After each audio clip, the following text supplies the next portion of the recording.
Welcome to the Great Man Podcast. Today we've got a special guest from the Royal Australian Army, Jack Johnson. Jack was in Recon at 6RAR and yeah, that'll do. Welcome to the podcast. We'll get into it. Appreciate it. Thanks for having me. No worries. How you going? Yeah, I'm good. Cheers. Good. Nervous? Some whiskeys to relax a little bit. Yeah, I need to, dude.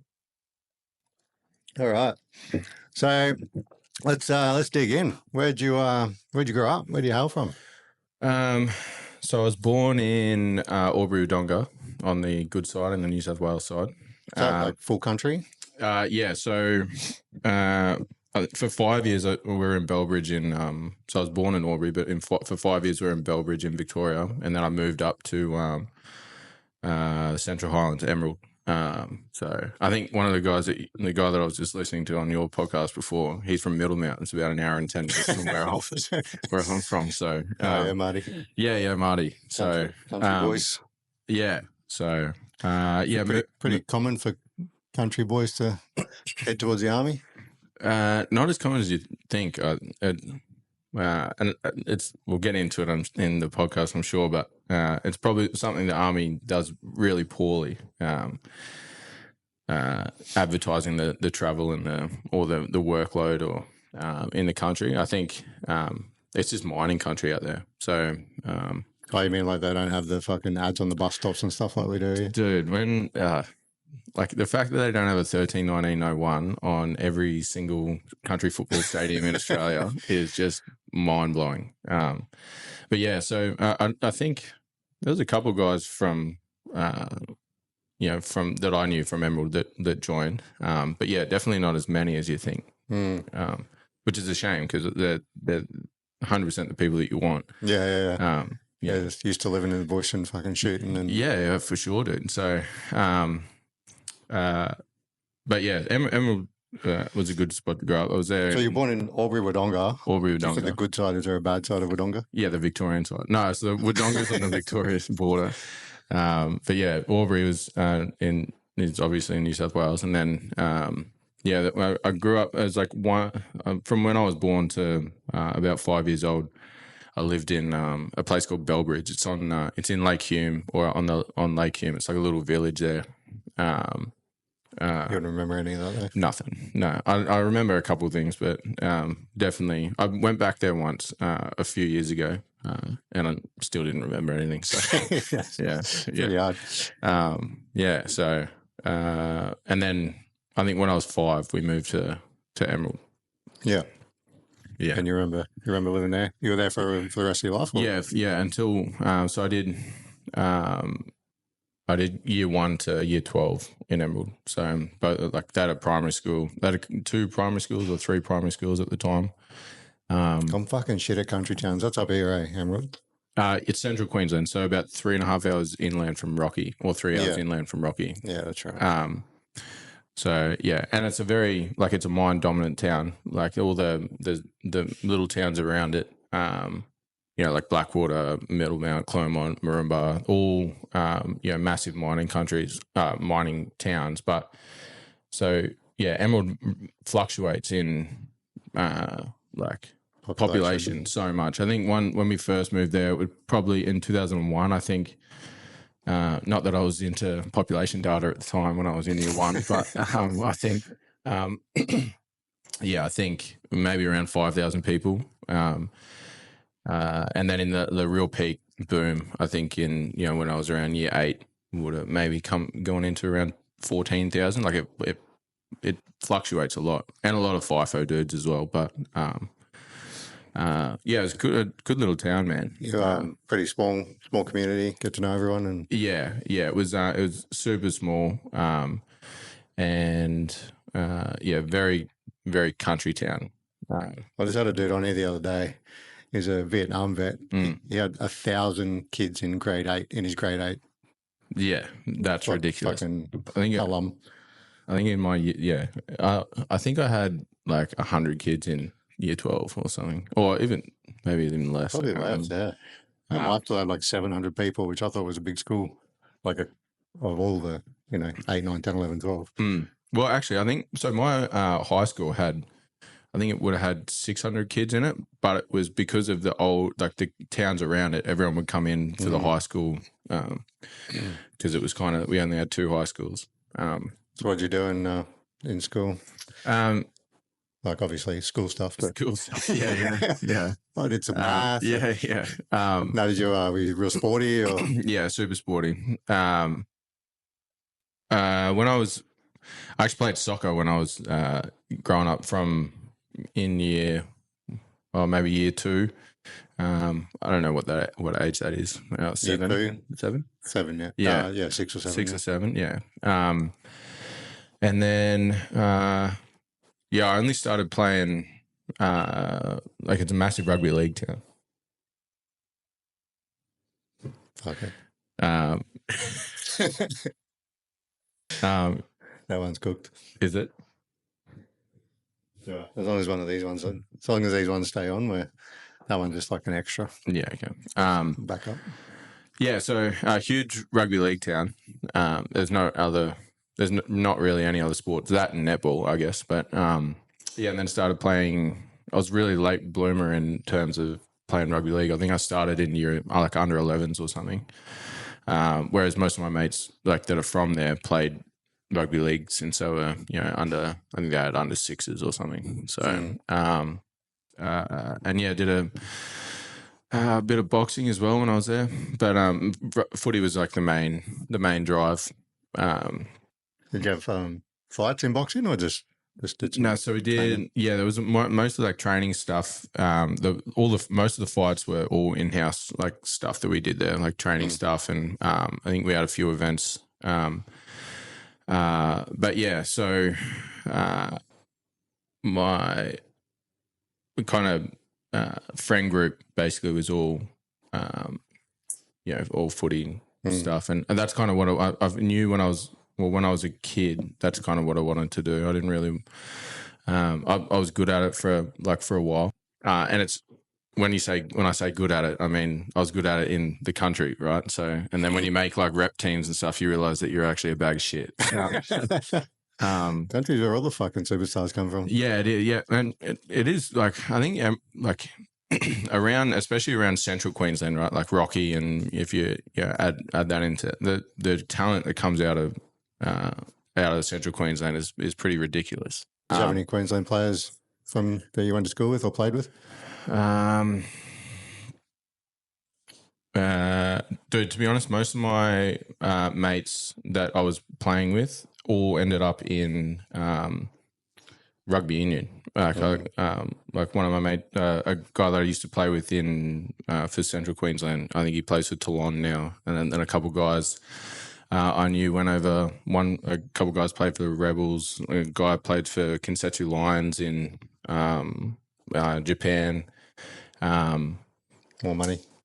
Way heaps of money. I think the one guy that I kind of after I graduated, I moved to Brisbane to try and seek the NRL thing. Oh, is that? Yeah. So after I graduated school, I went obviously did the schoolies thing, and then directly after schoolies, I moved to Brisbane. Why would Brisbane be more of an opportunity?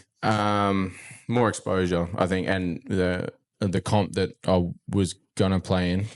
So I was with East Tigers here, and the comp that I was gonna play in was the comp that you need to play in, I guess, around Queensland. It's like Schoolboys.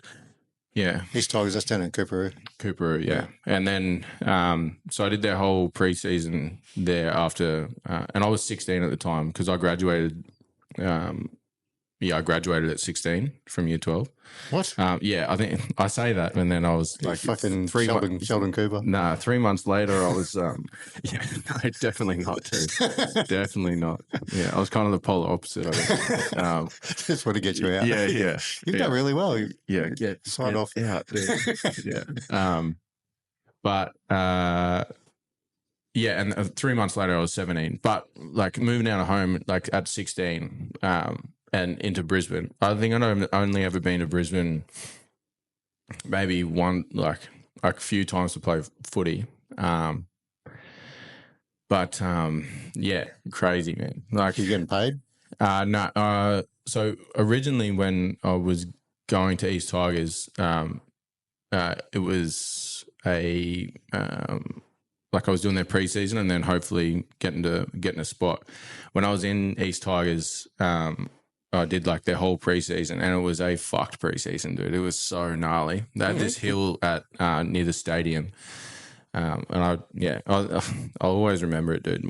We went up and we did a ridiculous amount of these hill sprints, and that was like part of like an hour's worth of the session, and the session goes for like 3 hours. So, and then we got down the bottom of the hill, and I was just yakking, and this dude just goes, "Welcome to the Tigers, mate." And I was like, "Fuck off, dude." That one again. It's fully turned itself off. Yeah, sorry. Do you want to turn it back? No. And yeah, so as like I finished their preseason, and this one guy that I was that wasn't there the whole time, that didn't do the preseason, and I felt like I was holding my own by the end of it. We were doing a few trials and stuff, and I was playing pretty well, and this guy come in and he'd gone through the whole East Tigers system, and then it was in my played my position, and I just didn't play again, didn't like get any sort of game, nothing. So then I you must have been a big boy for. No, I was small, dude. So I think that's part of the issue. I think when I was growing up, it was always like I was always like a bit smaller when I was a kid. I kind of changed positions a few times as I got bigger, but Were you playing on the wing? No, dude. So originally I was you went big or fast. Yeah, no way, dude. No way. Wingers weren't as dynamic back then, so originally I started at fullback, and then I played hooker was most of the time, and then towards the end of it I played lock, but and that's what I was training at the Tigers for. And then just after that fizzled out, I'd had enough, because I've been trying a lot throughout my the fact that I was in Brisbane as well, and getting on the cans. I had a fake one. I took one of my when I left everyone. I took one of my mates' IDs. He would have been 18 when I got to Brisbane. We looked nothing alike, dude. Nothing alike.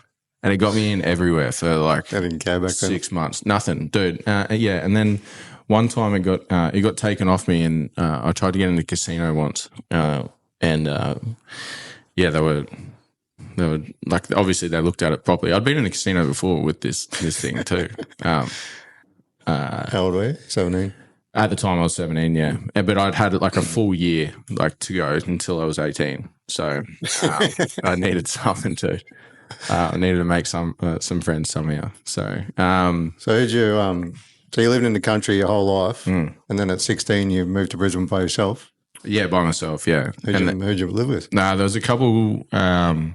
A mate who was playing for.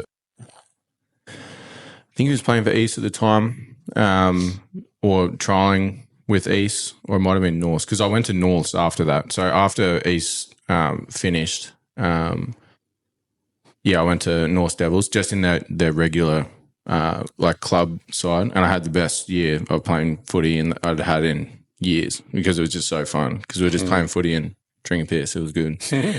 But yeah, one of my mates that was playing I think he was playing for Tigers actually. So I lived with him and his dad for a bit in Turinga or Toowong, I think. Yeah. So you met them out there, and no, he was from Rocky. I'd played with him in like Central Queensland teams, Capra's teams and stuff. So, and I met, we just. What about your fam? Were they fucking sad to see you go at only 16 years old? Or? Yeah, I think so. I think, I was always tight with my family. Like my, I've got siblings. I've got a little brother. He's about 3 years younger than me.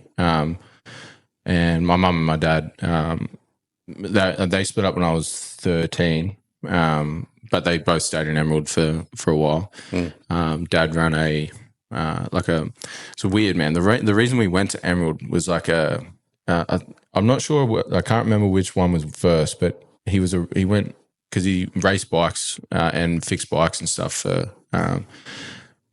like road bikes. Oh, really? Yeah, and On track? yeah, he did Raced on track? like kind of like velodrome stuff, or like as in like push bikes. Oh, Yeah, not the road bikes you're thinking of, bro. But yeah, like he did a heap of velodrome stuff and like a heap of like road race stuff. But anyway. Yeah, fucking giant quads. Yeah, he still no, actually he doesn't now because he's getting old. But yeah, sorry, Dad. But yeah, he was massive.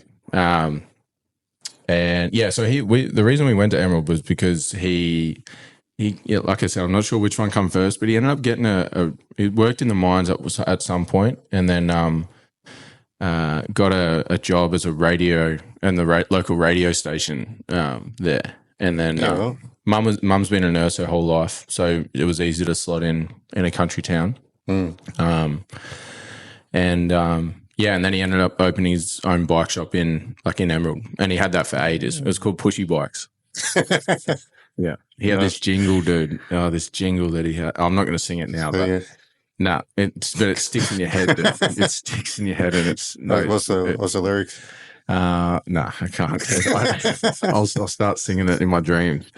It's taken me 15 years to get it out of my head. So, but yeah, so and then yeah, so he had that for a while, and yeah, I think that was sad to see me go. Like I think the bike shop wasn't fizzling out, but it was. I think when a couple of mines shut down in 2011 or 2010. Yeah, the crash. Yeah, there was a massive crash, and that's when the population started to dwindle as well. So, and then people obviously not spending money because it's super tight, and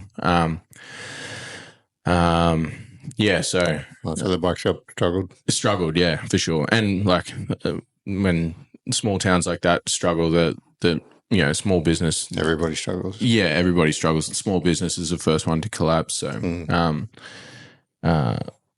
but I think the only business that probably didn't was the bakery there, because they had the world's best pies.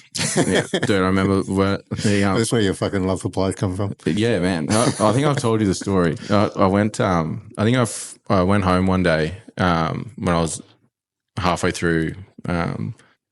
My time in Brisbane after I'd moved out, and I went home and I froze like 20 pies and got on the plane and put them through I bought 20 pies and then froze them and then put them in my checked in luggage and flew them back to Brisbane because they're that good, man, dude.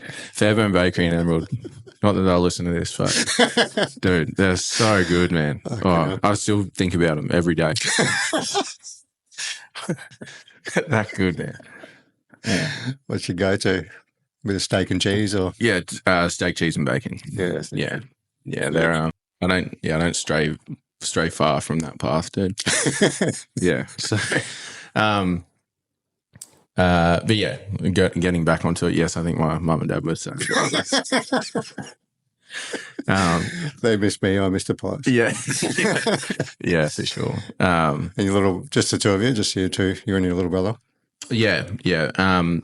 Dylan's my brother stayed there for until he finished as well, and then Dad moved down to the Gold Coast, and then my brother followed suit after he graduated and started studying, and then Mum eventually moved to Brizzy as well. I was in the army by that point, so everybody's close now. Yeah, super good. I think, and my partner now, her family's on the Sunny Coast as well, so we've got a good little hub going. Yeah, nice. And we're choose the beach you want to go to. Yeah, exactly. Yeah, 1 week we're at Sunny Coast, 1 week we're at Gold Coast. So no, it's good, man. Yeah, and always stayed tight with my family. It's been really good. Yeah, nice.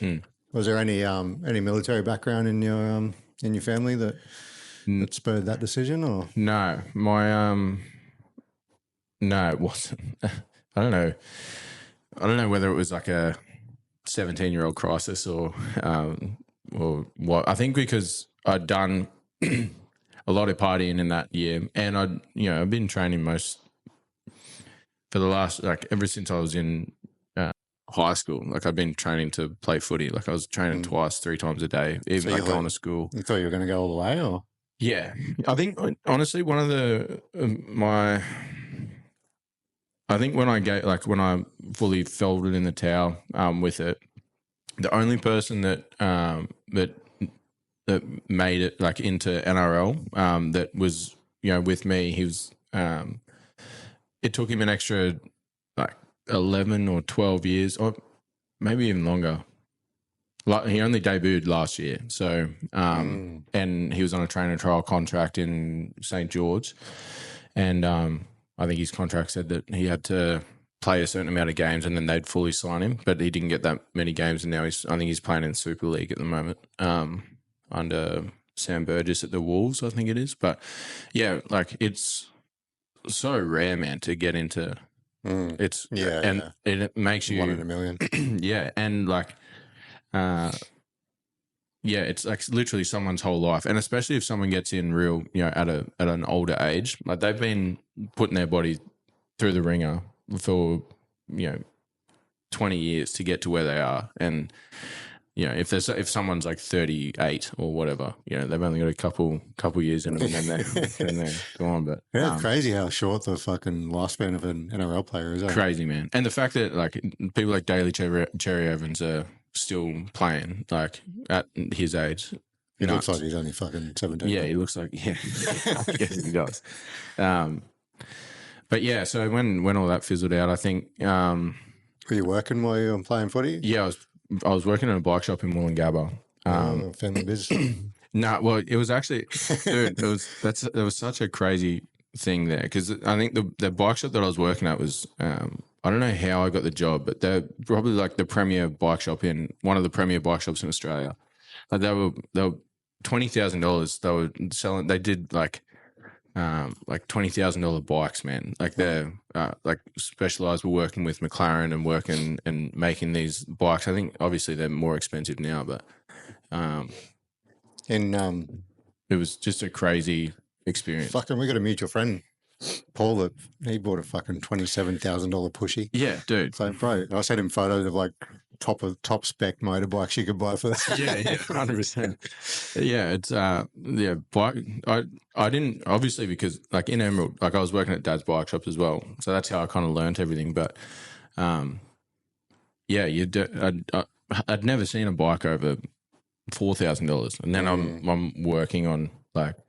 And I'm, young, and they're, spent their whole lives. There's like 50-year-old mechanics there that have worked all over the world and, been on like the Tour de France and stuff, like as mechanics, and learned a whole heap, like learned so much. And just a real whole another world. Yeah, it is. And it's, and you wouldn't think about it either. So,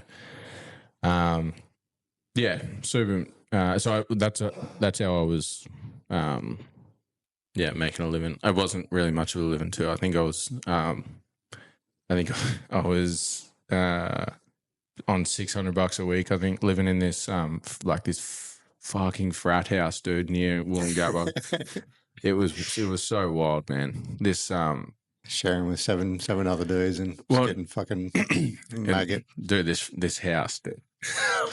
Every time I think about it, it's so it was next to the Maccas in Wollongabba, and this guy would have been making a killing. I think. So my housemates were on the top level, and he was renting per room, so it was like $200 a week per room. Oh, fuck.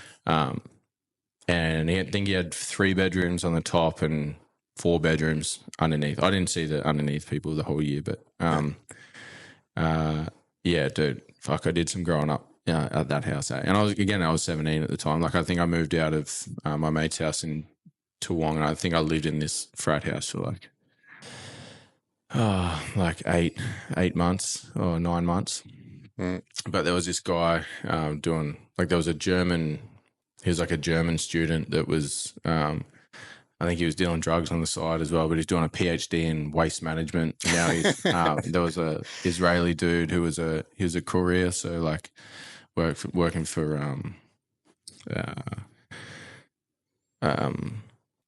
what are the, like Amazon or something. like Ozpost, but like the US version, like UPS or something. Oh, yeah, FedEx or UPS. Yeah, like FedEx or something like that.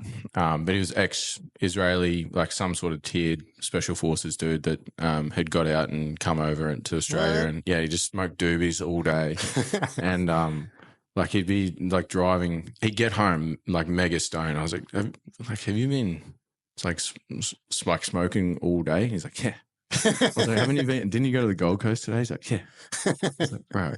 And then, this chick that I lived with was I didn't really know what she did until she was like an online prostitute. It was wild. Like online, like you order her online. One of the Israeli dude found it on a site, and that's how we figured it out. Okay. But I don't know. Yeah. And she always said that she did something else, but we only figured that out in like the last month that, so that was a crazy time, man. I remember bringing mum was visiting once. And I just said to him, I was like, no drugs, no nothing. Like, just, if you're going to, like, just go away for the weekend. And my mum and my brother pull up out the front of the house. I think they drove or they got a hire car or something. And all I could smell is weed in the house. And I'm like, dude, like, just get out. Like, your mum and dad pretty straight laced. Well, so I was like, she didn't want me to move out in the first place. And then but they were good. But I think they kind of expect that sort of shit. Sure. Yeah. But yeah, we used to go to heaps of these like cool like warehouse parties and demolition parties and stuff like that. What year was this?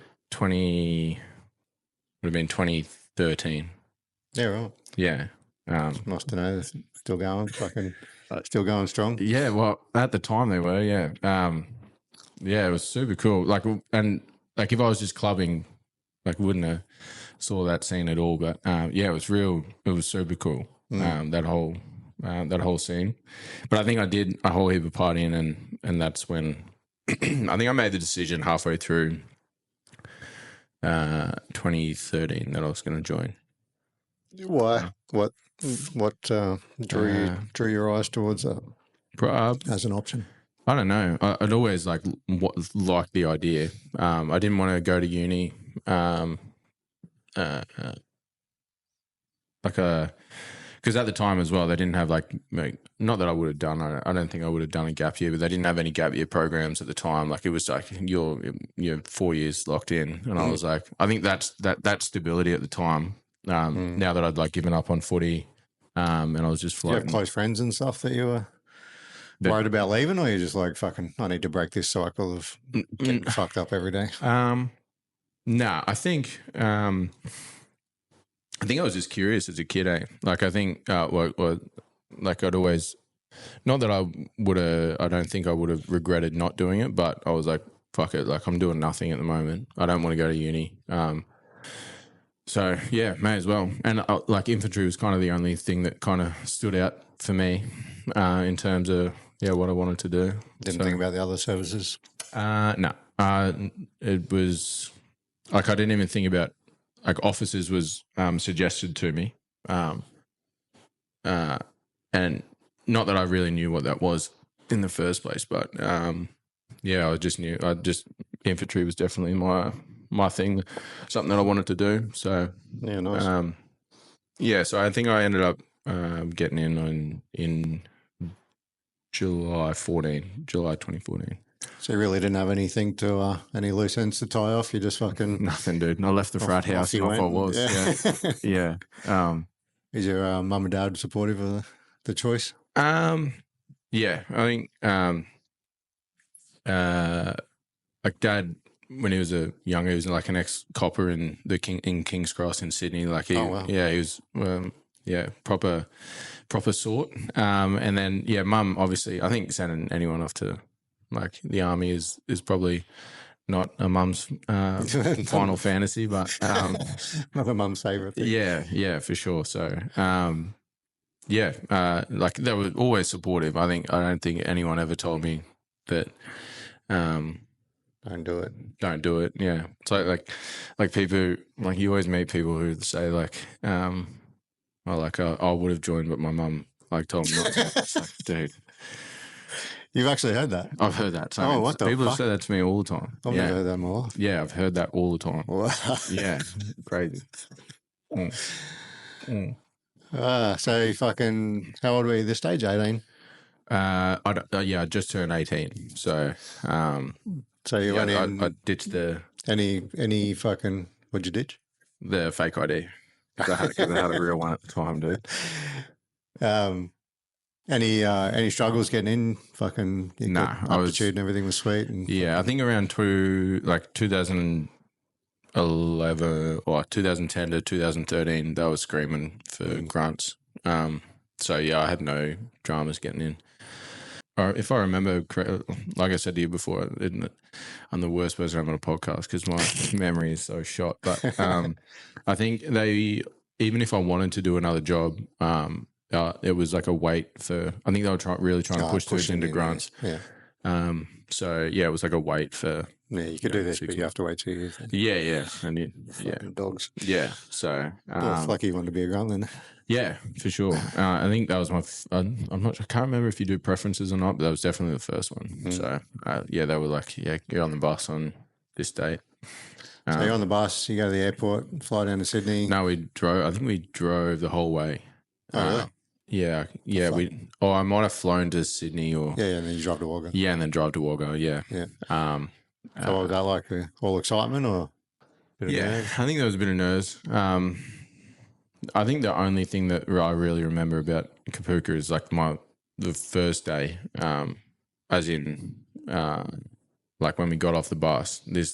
I found out he was an artillery sergeant at the time. I obviously didn't know what artillery was. But he'd come on and, man, he was like this big and had the biggest lisp of all time. And I was sitting next to this dude and we just could not stop laughing at him. It was so fun. I'm sure he would have loved that. All right, dude, it was so gnarly. Like his lisp.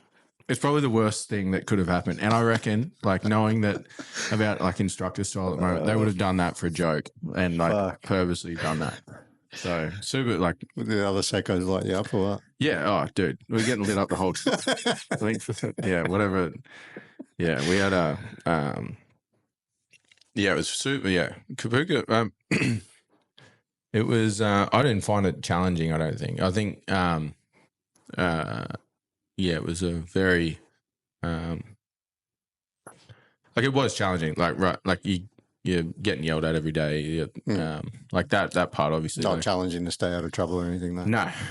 Yeah, I think we had a fair whack of dudes who, not that they were weak-minded, but they obviously weren't prepped for it. Or and I think like we had all infantry seccos apart from one bombardier, I think. So, and they were either fresh back from Afghan or a bit cuckoo. Right. So, so like learn a whole heap, but it was it's the standard getting yelled at and just telling your stories, making you froth over fucking 100%. No, it was and it was real good. Like I think we lost a whole heap of people in Kapooka. Like I think a couple of dudes.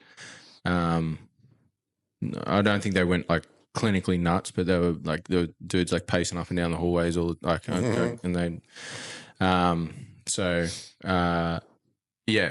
then after that, Singer waited. So Singer what? Oh, waited. I waited, yeah. Fucking pacing up and down the hallway made me think of a dude in the Navy when I was at Cerberus. We had like a dude that was a virgin at Cerberus, and I reckon the whorehouse outside of Cerberus is probably the busiest one in Australia. And a bunch of boys on fucking weekend leave from recruit school, not from IETs, took him over to the fucking whorehouse, and then next morning found him like just like sitting, fucking rocking. Well, And 'cause he- that was the end of him. Like, Really? Yeah. I don't know what the fuck happened. Like, what are you doing? Holy. But yeah, took it to Jesus. us. Like, well, they didn't fucking, belittle him or anything. They was like, fuck it, yeah, we'll hook you up. Let's go. Yeah. Go to the Huies. He would have been into it. Yeah. Yeah. It was a fucking, maybe he's saving himself a marriage or something. Yeah. Well, each to their own, dude. Anyway. Yeah. Dude. Yeah, and then Singo. So Singo was a wild time. Yeah. So Puka was pretty uneventful and you got fucking rowdy at Singo. Yeah. Singo. For some reason, I fucking hated Singo. I didn't hate it. Like I just hated the bullshit. Like we had one of the secos that we had lived on base, the Combat Wombat, I think he was called, because he was about this big, and just had nothing better to do than fuck on us on a weekend. And like, I think out of the whole time we were there, we got fuck all weekends when we were there. I think that's why I hated it so much, because we were working real hard. I just had a couple. Like, I rated our whole platoon. I thought we were sick, but yeah. How many weeks was Singo? It was 17 then, I think. I could be wrong, but I know it's 17 now. How many weekends do you get to fuck off out of that? Usually, I think. So now it's completely different. Like when I got back from instructing there in 2023, and it's like you can't take a weekend off someone. But I think like back then it was I think you're outfield a fair bit. So I think maybe we got 6 weekends out of the whole 17 weeks or something. Like it was again, could be wrong, but yeah, it was pretty wild time, and it was just like the PT was nuts, man. We had this I actually rated the PT. I thought it was sick. Like I think just their whole energy, like like old school PTIs, just all like either real massive or real old and like hard headed, and just have the best one liners of all time. any sort of like one liner that come out of Singo at like around that time, fuck, dude, it was the best. We had this one of our main PTIs. I remember it so fucking vividly. We were our main PTI was he'd gone on holidays or something. We had this huge guy, and he like spoke like this, like, but he was fucking huge. This dude would have been like a $130 Islander. Yeah, and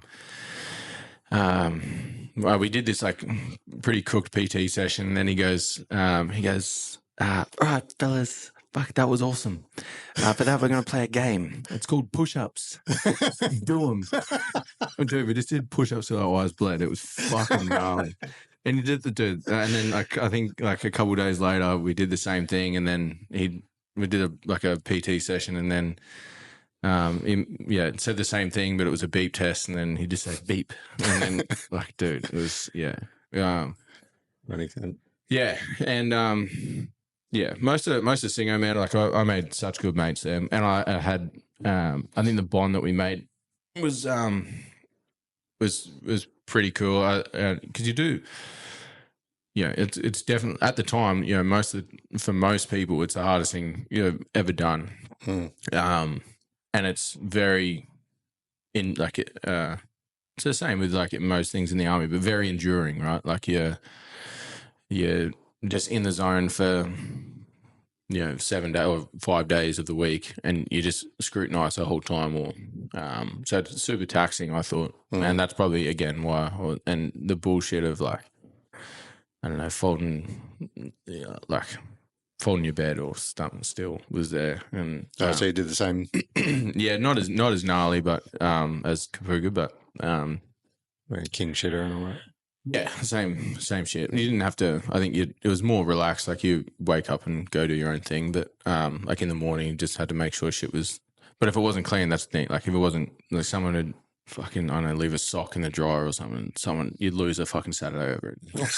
Dude, what the fuck is your issue? You never would have struggled with fitness or anything because of your fucking footy days? No. And to be honest, I think if you did struggle with fitness, like there were gates, like you couldn't get past if you were if you failed or struggled at fitness. I think I remember a couple of guys were even like bad at just regular PT, like not even a gate or a test or anything, just bad at regular PT, and they got back squatted or something. The back squatting in Singo like was huge back then. Like you were, I think out of everyone, I think there was like 40 original dudes, and 40 dudes. I think originals when we marched out, there would have been halved at least of just because I don't know, someone got back squatted for I don't know, not making his socks small enough or something. Or, you know, like Socks not happy enough. Yeah. But yeah, it was super, and you know, like weapons as well. Like there was gates for weapons, and like if you didn't pass a shoot, you wouldn't get in, or you wouldn't progress to the next week. Yeah. And it was like such a shit thing, right? Because you're going through Kapuka, and then you're in Singo and got a group of mates that you've now been with for like 4 months, like really intimately, and then because you can't really intimately, not as some people maybe, but it was 2014 then, so probably not. And then I felt so sorry for the dudes. Like if they miss a shoot by like like 5 mil or something, and then they're gone and they won't get picked up by another platoon for another 2 weeks, and then they sit around in a holding squad for fucking months and get jaded and and the difference in load too. Like your pack marches are so and it's like progressive and then you just got heavier and heavier and heavier, and then like the Pezza came around. Pezza was like the last gate, I think, to get out. And then you drop a heap of people then. That's a full infantry Pezza. The Inf one, yeah. And so you with like now Kapuka's got no gates. Now they're just Singo. No, really? No. But did Kapuka have gates back then? Yeah. So you couldn't. So like you were sort of fit enough because you'd gone through the gates of Kapuka. Yeah.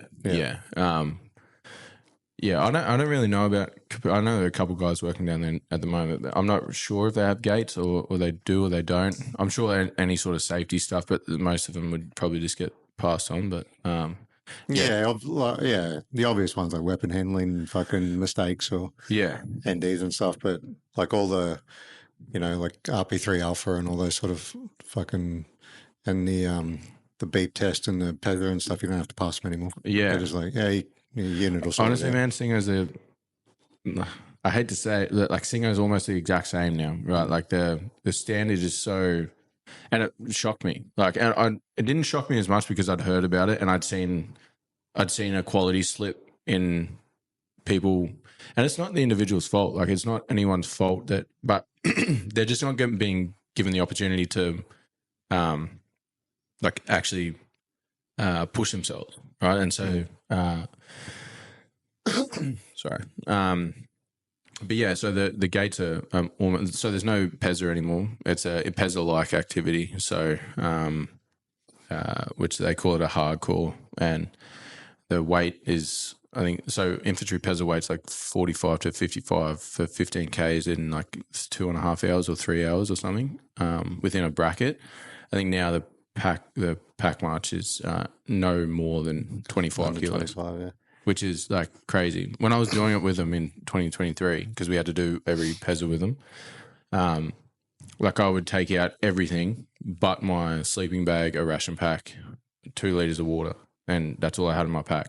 And that was 25. And that was 25 kilos because I had body armor as well. Dude, it was, and like you have to get like massive garbage bags and like put that into like the work ute. Of all the rest of the shit. Yeah. Dude, so crazy. And it was just, it's so not. Well, the problem with that is they're eliminating the gates in the process. which would have been progressively getting you stronger and stronger and ready for your unit. But now they're eliminating the gate, so you just fucking walk through, get to your unit, and just get fucked at your unit. But the worst part about it is as well is like if you're at a high tempo unit, like 6 hours, fucking high tempo, and now they've gone back to like a light fighting unit. Or an air mobile, but not mechanized, not mechanized anymore. Or they're trying to do a hybrid thing. But like if you get there for some reason and then you're like straight out field, like that's what I did when I got to 6. I got there because we were online at the time. We were on like a 10-day like lockdown, so I didn't go to my room for like the first like 3 months because I was either outfield or locked down or somewhere doing something. But it's the same thing. Like if you come back to a high tempo unit straight from and you go outfield, like you're expected to do a whole field X like at infantry infantry weight. And our logistics they're not going, hack it anyway. You've just come from Singapore, we're not going to make you do what everyone else is doing. Yeah, like and our logistics system can't hack it anyway. So like you're carrying a lot of weight because you don't get resupped. So yeah, and another thing is as well is like because not that we're struggling for people now, but because now it's such a norm to do to do a specialist course, within your first year of being in infantry, doing a specialist course like mortars, heavies, recon, snipers, SIGs. Those are weighty, like, and you just don't have.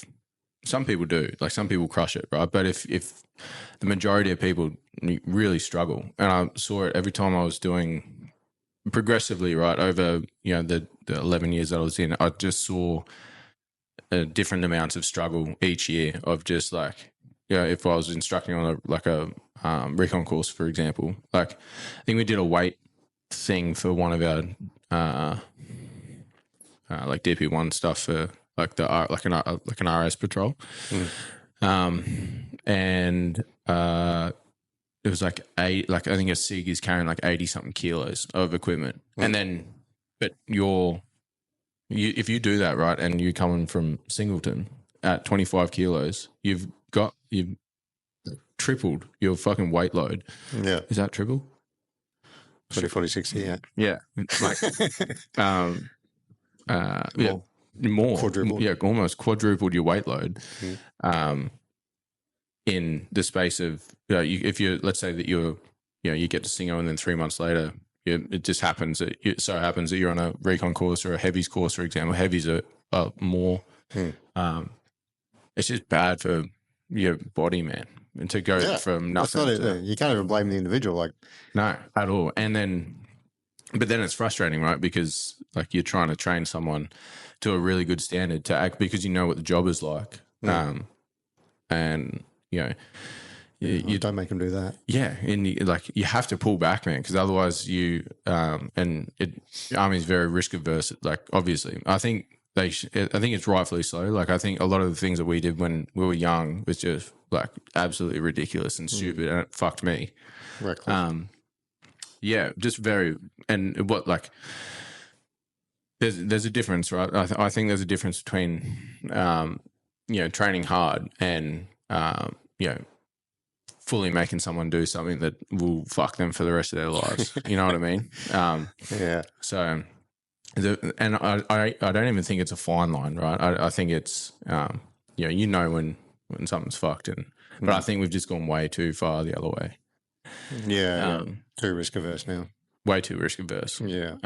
Because we're not preparing them for what they need to fucking do, what they're going to do. Yeah, and and it comes like I think because I got out I got out like 3 weeks ago or something. Yeah, the newest of veterans ever. That. Yeah. Do I get an award or something? But a lead veteran. Yeah, I'm a lead veteran.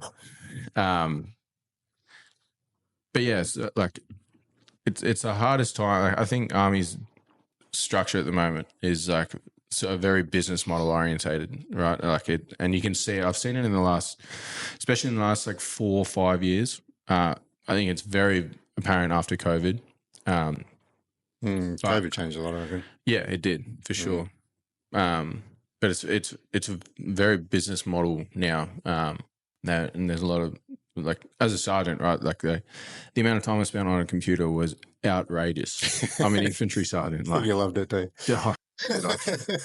I'm just like Lord spreadsheet. It's like, it was fucked. You're pretty good at it, bud. I'll give you that. Thanks. Yeah. I did not feel good at it at the PowerPoint time. Just PowerPoints, just out my ass, dude. Yeah. But yeah, and I think it's the hardest time to be a leader in the Australian Army within at least, you know, in the last 20 something years, because there's no, you're looking at, and again, through no fault of their own, like a lot of guys aren't given the opportunity to be resilient. And so you have that factor in the individual, but then you also have, you know, there's no carrot to dangle to someone, you know, like the trips are all dried up. And so now what you have is, you know, guys who either deployed or didn't, it doesn't really matter. But from one generation to another, you know, there's a disconnect already, and then you have nothing to give that person, even in the high leadership levels, right? You have nothing to give the person under you motivation, like to keep doing this and you'll get this. Yeah, and not that you. I think when I was growing up, it was easy, like to be a leader in the army. Like I think, especially like a secco, or you just had dudes that were keen and wanted to deploy. And it was like if you weren't green and keen, you like there was no way you were getting anything, right? And but now it's super hard, man, for a young secco, especially, you know, because they're getting promoted real quickly. You know, if you don't have any life experience under your belt, you're full raw dogging a secco experience, and that's a very dangerous thing in my opinion. You know, like trying to lead someone like a group of infantry dudes, you know, with little experience and you know, possibly some people are unmotivated because they've been outfield for 7 months of a year. Like, there's not many people that have been outfield that long. No, dude. No, when I first got in, man, we were doing, like, I don't think in my whole army career I was, apart from COVID, that is, I don't think I've been home more than 6 months of a year, like my whole army career. Again, apart from COVID, but even in COVID, I still worked like 5 months, I think, or 4 months. Yeah, just away a lot for someone to not be rewarded with a trip or a it's hard, man. And it's if you're away, but you got some fucking worries from overseas to tell you, like and I think they're doing the right thing in terms of a lot of dudes are going overseas to train now, like and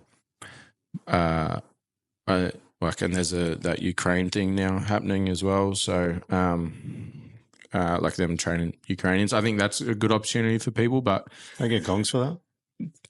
I was saying this to my mate the other day. The fact that they don't, dude, like, is so poor, in my opinion. Like, it's called it's an operation. Like, and the fact that they don't, and I haven't read up on it, and I don't know. But for some young kid, right, who's he's joined the infantry and he he wants to deploy. He wants I feel so sorry for him, man. Not at least getting a something to wear or show for it that you've been somewhere and done something. I think it's super poor, and maybe eventually they will. Surely. I think dudes are getting bushfire gongs now or something, like from 2019. So flood gongs too, aren't they? I missed out on both of those trips. Yeah. I did some flood assist. I got nothing. I think you'll get. I don't know. I don't know what it is, but so if I can get a bit carried away there with the modern fucking army, but tangent. So after Singo, you straight into 6th Battalion? Yeah, straight to 6. So like I said, I think I got there. Would have been January 15, I think. What company were you in? Delta. So it was in so we got there at, I remember. This is something I do remember. Well, I got there at like 10 o'clock at night, and I think the guys have been locked down for a couple of days already because they were doing like a practice call out for RBG. like the online battalion, and we're just sitting there. There was hoochies on the parade ground. They were just sleeping there. 10 days they did that. Like, Oh shit! yeah, it was fucking nuts. So we didn't get to go home. Didn't do anything. So you walked into the battalion and straight onto the parade ground. Yeah, all my shit wasn't even there. Like I didn't even have like, I think it was T-Bass at the time. I didn't have any of that shit. Didn't have my pack. How was that fucking preparing you for RBG? No, so Delta Company was doing that, but then when I rocked up, I just rocked up with a bag, and your stuff comes a bit later. And then all these dudes, like I thought they were all like fucking hard dudes, like sitting out in the breezeway laughing at us and stuff. And we're sitting in the hallway in like civvies, like got those fucking collared shirts on that make you look so the way that army makes you dress, dude, so fucked, so fucked. But yeah, I had a the kid that I was with, one of my good mates, he was a bit larger, and this sergeant come out with this pink elephant mug with a big trunk, and mine is 10 p.m. and those dudes have been there since like 4, like they've had a big day, and he just wanted to fuck with us. Like he's like look, had this mug in his hand, and he's like, are you fucking looking at my mug? And I was like, well, no, sir. And he's like, why? You don't like it? He's like, I was like, no, I do like it. He's like, you like my mug? I was like, yeah. Then he goes, fuck, are you looking at me now? I was like, no. He's like, do you want to fuck me? I was like, no, I don't. He's like, you don't think I'm pretty? And I was like, dude, it's just a head fuck. And he did that. Full Metal Jacket fucking routine. Dude, I thought I got out of that. I was like a lift singer, and I was like, fuck yeah, like a bit of normality. Be an adult. Yeah, and then this dude's asking me if I want to fuck him, and I'm like, no, dude, I just want to go home. So yeah, then after that, like straight away after the 10 days of lockdown, I think it was like 7 or 10, we were straight outfield for like 6 weeks or something. Like, oh, for real? Straight away, yeah. So you're one of the fucking statistics. Yeah, one of the statistics. Of straight out of Singo, straight into a field environment, carrying a massive pack. That's me, dude. Yeah. I didn't have. Like I said, I don't think I went home. I didn't go to my room for like days, or months. Like it was like 2 months or something before I even checked into my room, or not checked in, but went into my room and set it up. Yeah. So wild. And then I think I only had two weeks back in Brisbane, and then we were gone again for another you just fucking hit it right in the middle of a couple of back-to-back exercises. Dude, my whole career was like that.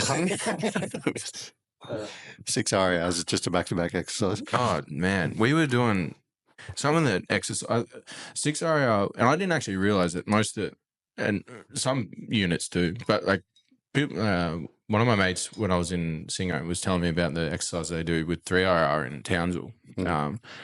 And he said that like the longest they'd ever been out was like 3 weeks because the base was just there. Like the training area was like an hour away.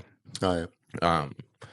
Dude, we were doing like I think the longest that we did was 12 weeks. And it was 2 back-to-back exercises. I think it was what they were doing this year, like a Hamel TS. But the CEO at the time didn't let us go home for 10 days. Like, and we just sat in this fucking dust bowl, dude. It was the worst experience of my fucking life, man. It was like, and we'd already been outfield like a couple times before that as well that year. And then to do 12 months out, 12 months, fuck, it felt like 12 months. To do like 12 weeks out there or 10 weeks, whatever it was, dude, it was fucking gnarly. So, gross. Yeah. Not showering, just, it was so fucked. You get any fucking infections or anything? I think, what's the fucking heat thing? Prickly rash? Prickly heat. I was about to say one of my mates got it real bad, like to the point where it was, I think because it rained as well, and it rained, it obviously always rains, but like it would have rained while we're in that dust bowl, and it's called the dust bowl for a reason. Like it's fucking dusty. Rain, shit gets in your your paws, and it was real bad. We were scraping him off with a bayonet, like that's how it was scraping his back off with a bayonet, trying to get like, because it was just so painful for him. I think I got to like that trench foot stuff or crumpet foot, whatever it is. But yeah, that was honestly year in, year out. I think, well, I was pretty lucky at the time because I only spent a year in like a rifle company, and then like my sergeant at the time was going to be the Recon Sergeant over there, and he liked me because we had discussions about footy and stuff. Right. I wasn't smoking pole, I swear. But yeah, he just liked me, and then he put me on a recon course after we got back from field, and I didn't even know about it. And yeah, at that stage, you weren't looking at a course, especially recon, but you weren't looking at like a specialist course for a couple of years, at least. Yeah, right. Is recon one of the more sought after ones? I don't think so anymore. It used to be. And you had no interest in it? No, I did. It was fucking hard, but like, and because you did, like, I knew it was hard as well. And most of the guys that were there, like at the time that I got there, there was a lot of MTF1 dudes, like old Afghan dudes, or pretty senior dudes there that were going on the course that I knew of. And I wasn't ready, not a chance. I'd done a lot of field like that year anyway. But yeah, it's a hard course. I didn't think I was fit enough. How long does it course? So there's a week pre-week, which is like the most heinous week of your entire life. Apart from like you go and do a selection, obviously that's fucked. But that's when you're just getting flogged around the oval and stuff.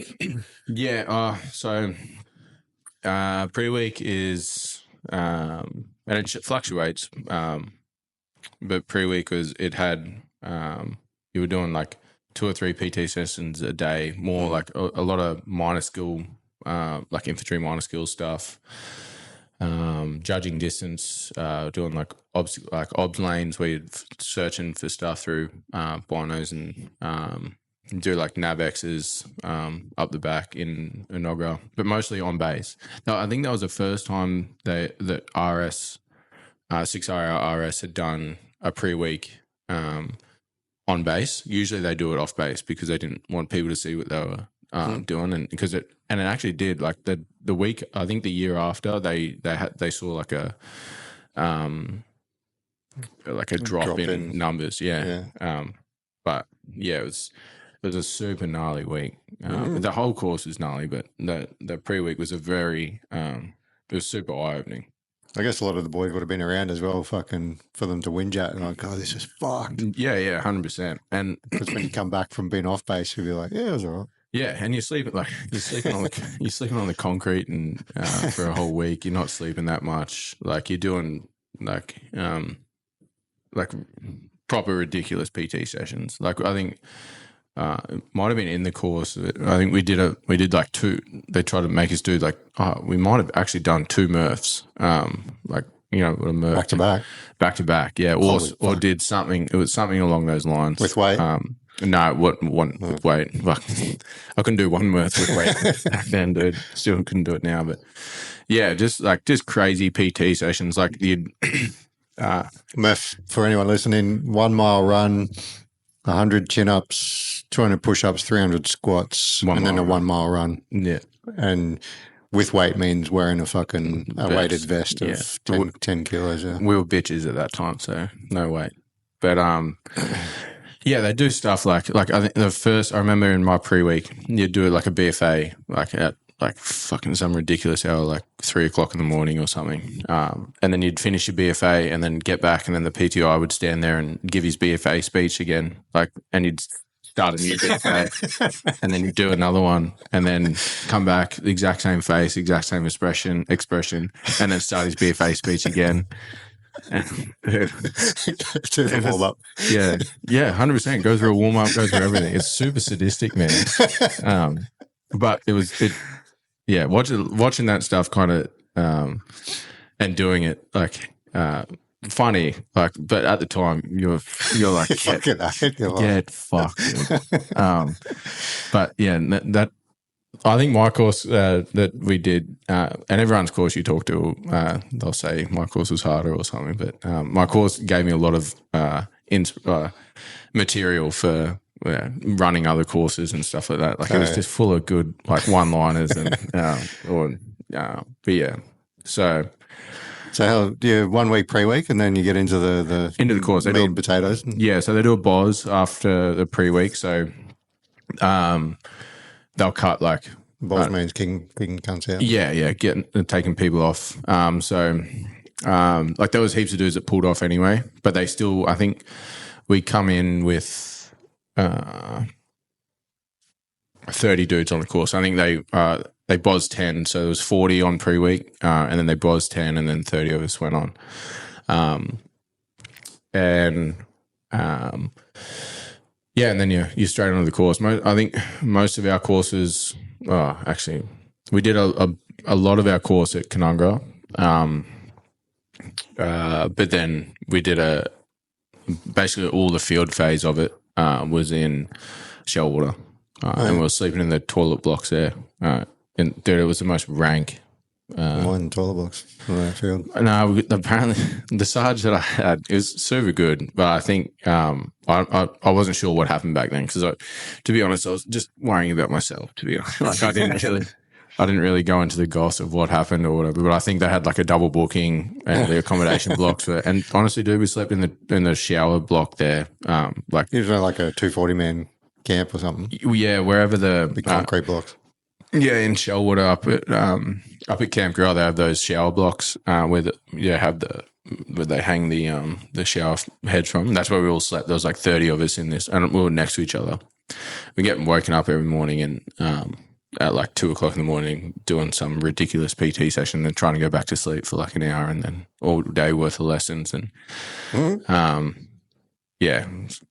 super crazy experience, man. I think that. I'm glad I did that real early. I think if I had waited a couple more years, it would have been a bit tougher. I think when I was really and learning it early and being able to stay in RS my whole career almost it was just a real blessing. Because this is such a good environment. You know, you're always with good people, learning new skills and stuff like that, motivated people. The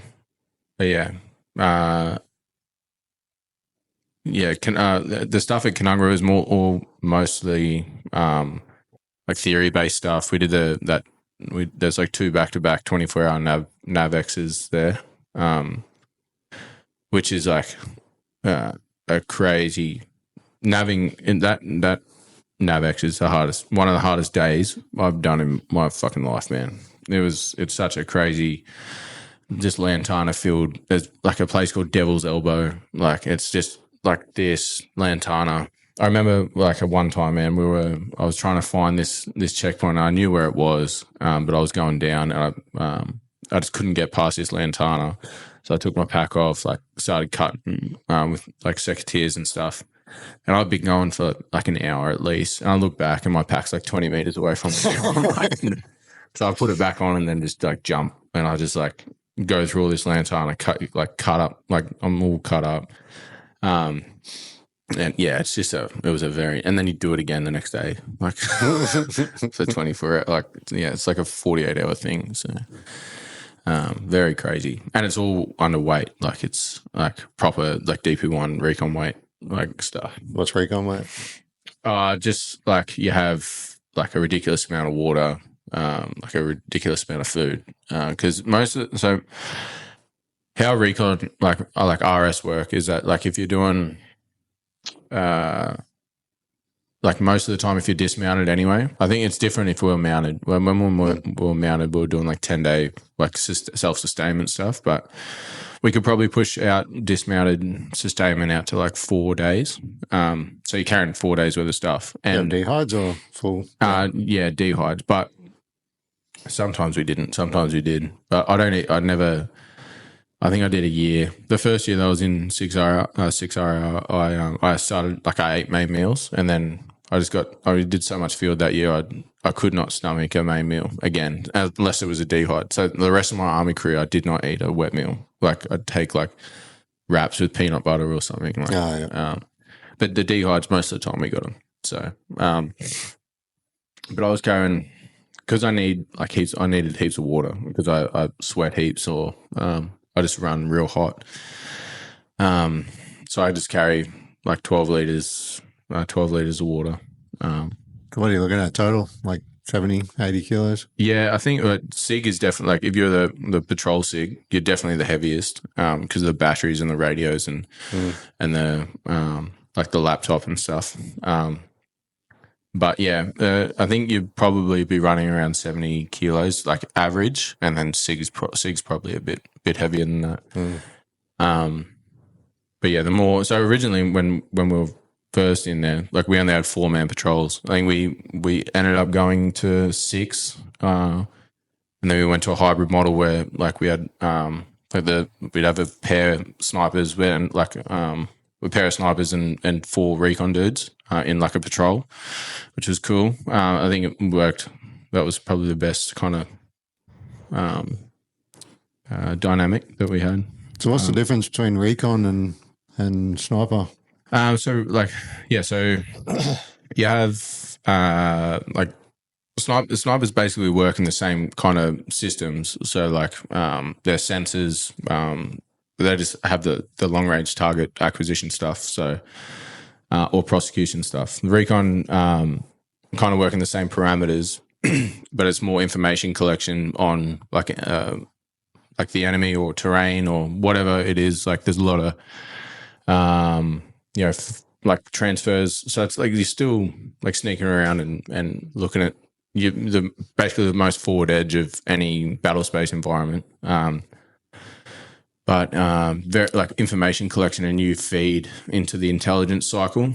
So all the information that you get, you make like target packs on like HVTs or any sort of zone reconnaissance of like movement areas or corridors. Like a more advanced sort of forward scout. Yeah, but it's like a dedicated system for it. So you're taking photos all the time, like doing we call them target packs. So you can there's a whole heap of things. You can mark like routes for people, you mark form up points for people. And then, when we're integrated, like the recon and sniper teams are integrated, you do that and you have you can have a very aggressive footprint if it requires that. I think when we were mounted, we went through a big stage of when we became mounted. At the start we were trying to be very sneaky and deliberate, and it doesn't work. Like like a mounted reconnaissance element has to be a bit more aggressive, and we found that with the hybrid model, and you had like both in the same. You had like a car plus like long range target prosecution plus like a like UAV or UAS feeds and stuff like that. Like there's just such an aggressive, like dominant force. Like it was so good. But yeah, it was such an interesting job. I learned a whole heap about it, and I really frothed it. You still work side by side with the snipers? Mm-hmm. Where does a spotter come into it? So for like snipers, yeah. So you have a number 1 and a number 2. And they alternate, sort of depending on the job. Or no, so you're always number 1. Yeah. So like the team leader or will be like the spotter, and then you'll have like a more junior guy on the gun. Oh yeah. Yeah, there's a lot more into it, and as well the people there. Like you always you just generate like good people. And people that go there or into RS are just always keen to work. I think when RS is recon and snipers. Because there's RS platoon. 2 cells. Yeah, so you have a Recon Sergeant, a boss, and then a sniper supervisor, and the teams, whether they're hybrid or not, you can work independently or you can work together. I was like there for about four years as a digger, I think. No, 3 years as a digger. And then promoted into Bravo, and then but that was when we started to become mounted. And I did about 9 months in Pucker learning that fucking bucket. Yeah. So you did a few years as a recon digger. Yeah. Then you went to Bravo Company. Yeah. So I promoted into Bravo. Yeah, because 6R was becoming mounted and they needed people to push the mounted thing. They sent a couple of us down to Pucker at the School of Armour to learn the bucket. So we did like a first reverse driver's course, and then a commander's course, and then they call it Ecto, Ecto was like 3 months, and I was learning about a fucking engine and how to teach what an engine. Dude, I was like a recon. Like an infantry lance corporal, and I'm learning about this engine that I need to teach someone, and I'm doing lessons on an engine. I'm like, where the fuck am I? I'm not a fucking mechanic, dude, and I fucking know that engine now. It's crazy. But yeah, 9 months in Pucker, man. That was a wild. That's a long time. So long, yeah. And I was just in this the accommodation for Inc. Pucker is rubbish. It's heinous, dude. I was in this I had this crack in my roof that I just looked at for like 9 months. Real familiar with that crack. Oh yeah, dude. Did you do any trips or anything in that 4 years as a dig? Trips overseas as a dig? No, I deployed to Afghan as a lance jack in 2019. So I did the year in Bravo as we were doing the mech thing, and then Bravo deployed that year. So the whole company stayed together for basically 2 years. I think still to this day that company is probably the best company I'd ever been a part of. It just had some weapon people in there, and I think because we'd all done so much field together in that year, plus then deployed again the year after. Like the dynamic, we had a really good CSM, really good OC. All the platoon commanders were good to go. The sergeants were good. Secos were mostly good. Just a sick company. Yeah, nice. Yeah. So what was the trip to Afghan? What was that for? So I deployed as part of Op High Road, and it was called, the rotation was called FP 11, so Force Protection Element 11. What it was so in Afghan they had about 300 people per rotation, and they had a big advisor cohort and around segments of Kabul in Afghan.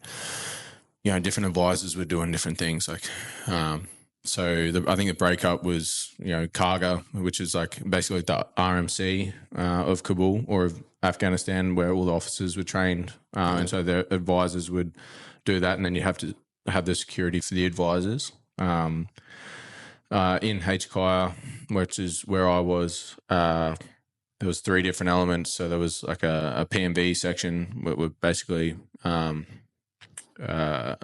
the more protected element going, and they would get most of the more risky jobs outside the green zone or in the green zone, taking people places and providing them force protection for that. TAC Air, which were basically the Air Force side of HKIA, and then us, which were KGC. We had, like, our advisors were advising like the guys in like the Joint Operations Center in Kabul. So basically like military collaboration. So because they have so many like assets over there, like all different factions of military. So you have like the cops, the fucking SF dudes, or like Crew 222 dudes. You have the military They have I think they had like 6 different factions of military there, and that was where the advisors that we had would go there like every day and just advise, and we would do the force protection stuff for them. Yeah, and then you had HQRS, which is in the green zone, which is where all the embassies were, which a couple of dudes were at. So basically, your whole company was just on production details. Yeah, so we were separated. Like most of the time, you didn't really see most people.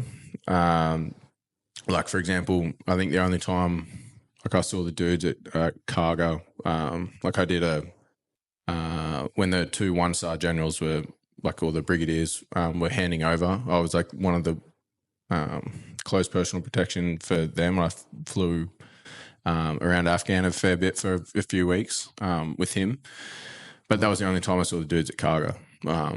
So most of the time, most of the people at HQR or the people at HQRS were meeting all the time. But yeah, very separated and you had your own job.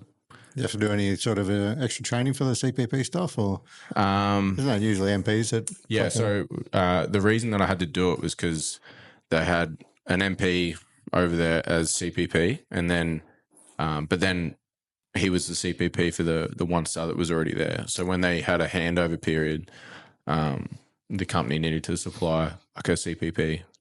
So Jono's jacked, grab him. Yeah. No, at the time I wasn't.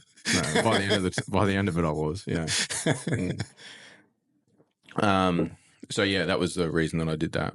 It's a super cool experience. I think when we first got there, right, like, getting a bit of confidence up was super key. Doing a few jobs early and that gave me a heap of confidence. Do you have much fucking conflict like in the environment? Was there fucking bombs or rockets or fucking anything going off? So when we first got there we got there in the winter time, and typically in winter time it's very slow. Like there's not really much going on. And I think I could be wrong, but from what some of the translators told us was because the road between Pakistan and or the access between Pakistan and Afghan was frozen over, or you wouldn't go over there during the winter. So a lot of the like terrorist organizations were coming out of Pakistan and then into Afghan. Again, could be wrong, but it was very slow in the first couple of months. Maybe I was cold. It could be cold. I was cold. Standing in front of the fire. Yeah. But then around May, I think it started to heat up a fair bit. Like there was heat up conflict or heat up temperature. No, well, both. But but the air quality in the winter, I just remembered the air quality, dude, because they were just burning tires, burning batteries, burning everything. It was. I think we had this. It was like this app that told you, and we shouldn't have had it, but it was this app that told you where the worst polluted pollution was in the world, and Kabul hit like very consistently like most polluted city in the world, because it was so gnarly. And like when you're there, like when we first got there, like we're at altitude, like Kabul's at altitude, so it's hard to breathe anyway, and then you're breathing in this like fucking thick air and it just smells like shit everywhere, dude. It was so rank. But yeah, super beautiful country. Like dude, look at. Yeah, like I think in the 70s, it used to be just like a hippies playground. Yeah, and like I reckon, yeah, they could open up ski resorts there for sure. Like flying in, so that much snow, dude. So much snow. Oh wow, so much in the winter. Yeah, and then like I said, yeah, around April, May, there was started to become a lot of activity, like on the roads, like VBIDs and mostly like ministries, like Ministry of Communications. I think got hit real hard once. Like a couple of universities got hit. I think in June, July was like the most prominent and that was kind of the the most prominent time for VBIDs. I think we actually got like locked down a base for about a month. We weren't allowed to work outside of just because there was so much shit going on. Like if you like Americans were getting, I don't know what it was, man. Whether it was like their vehicles or because we had like Land Cruisers, and a very specific ECM on top of the car, like an electronic countermeasure. So like blocks like radio frequencies for if someone's trying to clack themselves into like in a distance, in a certain distance. They had different cars to us. But there was a heap of Americans that got blown up there. They knew what the American cars looked like. Not sure, man, but it was whether it was just bad luck or I don't know. But they don't really say death to Australia when they're yelling out their phone. No, they do not. But it's probably targeted. Yeah, probably. We can assume we're experts. Yeah.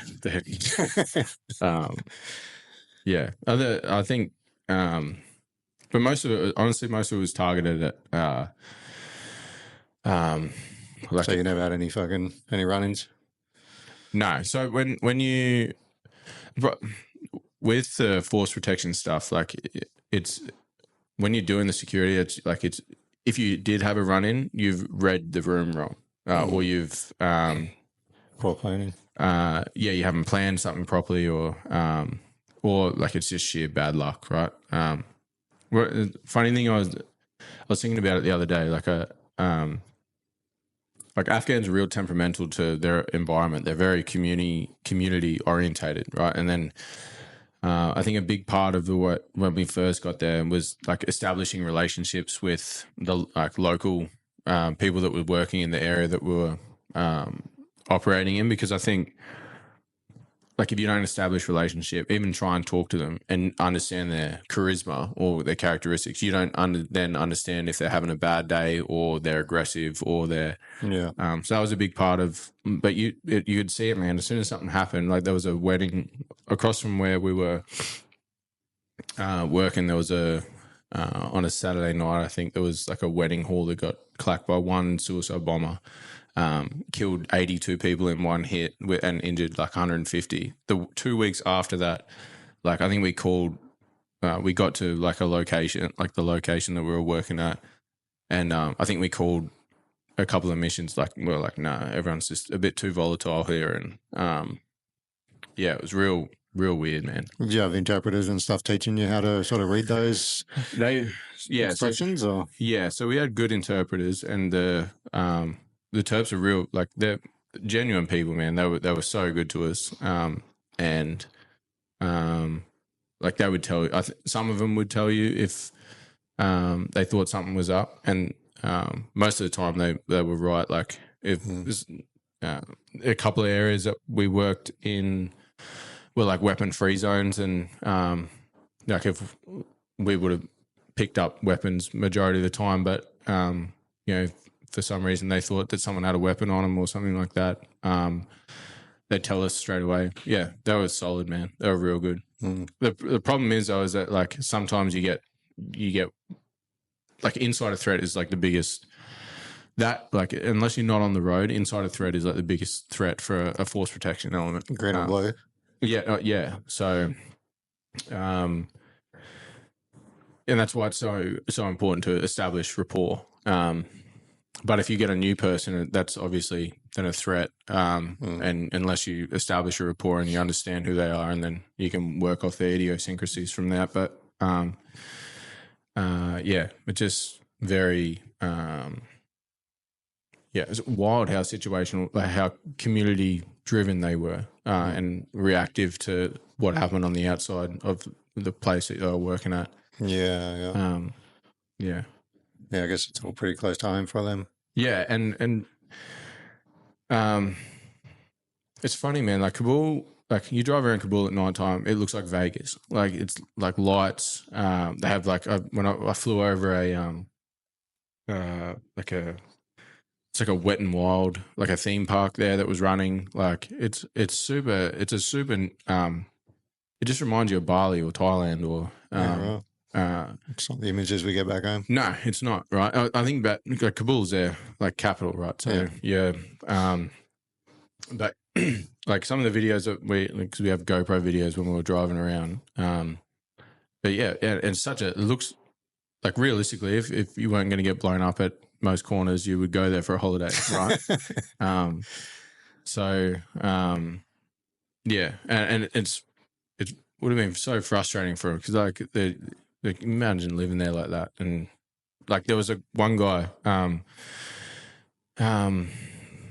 like I think we were 5 months into the trip at the point, and he got like at the gate, like he fucking got as he walked out of the gate of where he was working, where we were, he got shot on the way home or something, and then that's just super. Everyone was super normal about it, like or like they would grieve for a day, and then there was a new bloke working in there like the day after. Super normal, yeah. So crazy place, man. Yeah, life is worth a little less. Yeah, I think so. General. Yeah, and that's something you have to come to terms, because it's even in the way they drive, right? It's life is like for us is worth heaps to our family, and it is worth stuff to them, but they just have a different idea of life and death, and the way that it's even apparent in the way that they drive. Like they just do not give us. Like we hit some. Actually, probably not the most vulnerable I felt there, but it was. We hit someone as we were. There was like called Masood Circle in the green zone just outside of like the HQRS, and we were. For some reason, they were counterflowing, which is like going against traffic, which they do most of the time. And we hit someone like and smashed his car. We were going pretty, and the car's heavy. Like anyway, we got boxed in by like all these people, and like in cars boxed us in, and we lost like our convoy. It was only like because we're in a 3-car convoy most of the time.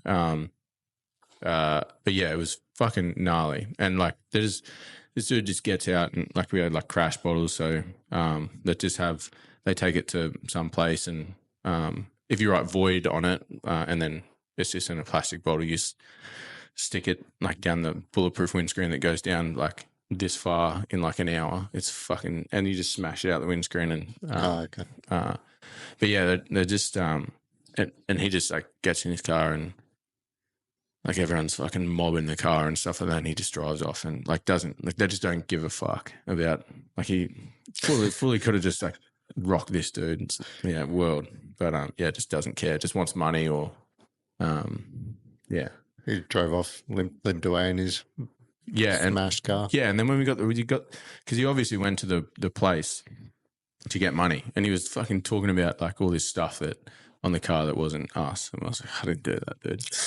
That was not me. Yeah, stuff at the back. Yeah.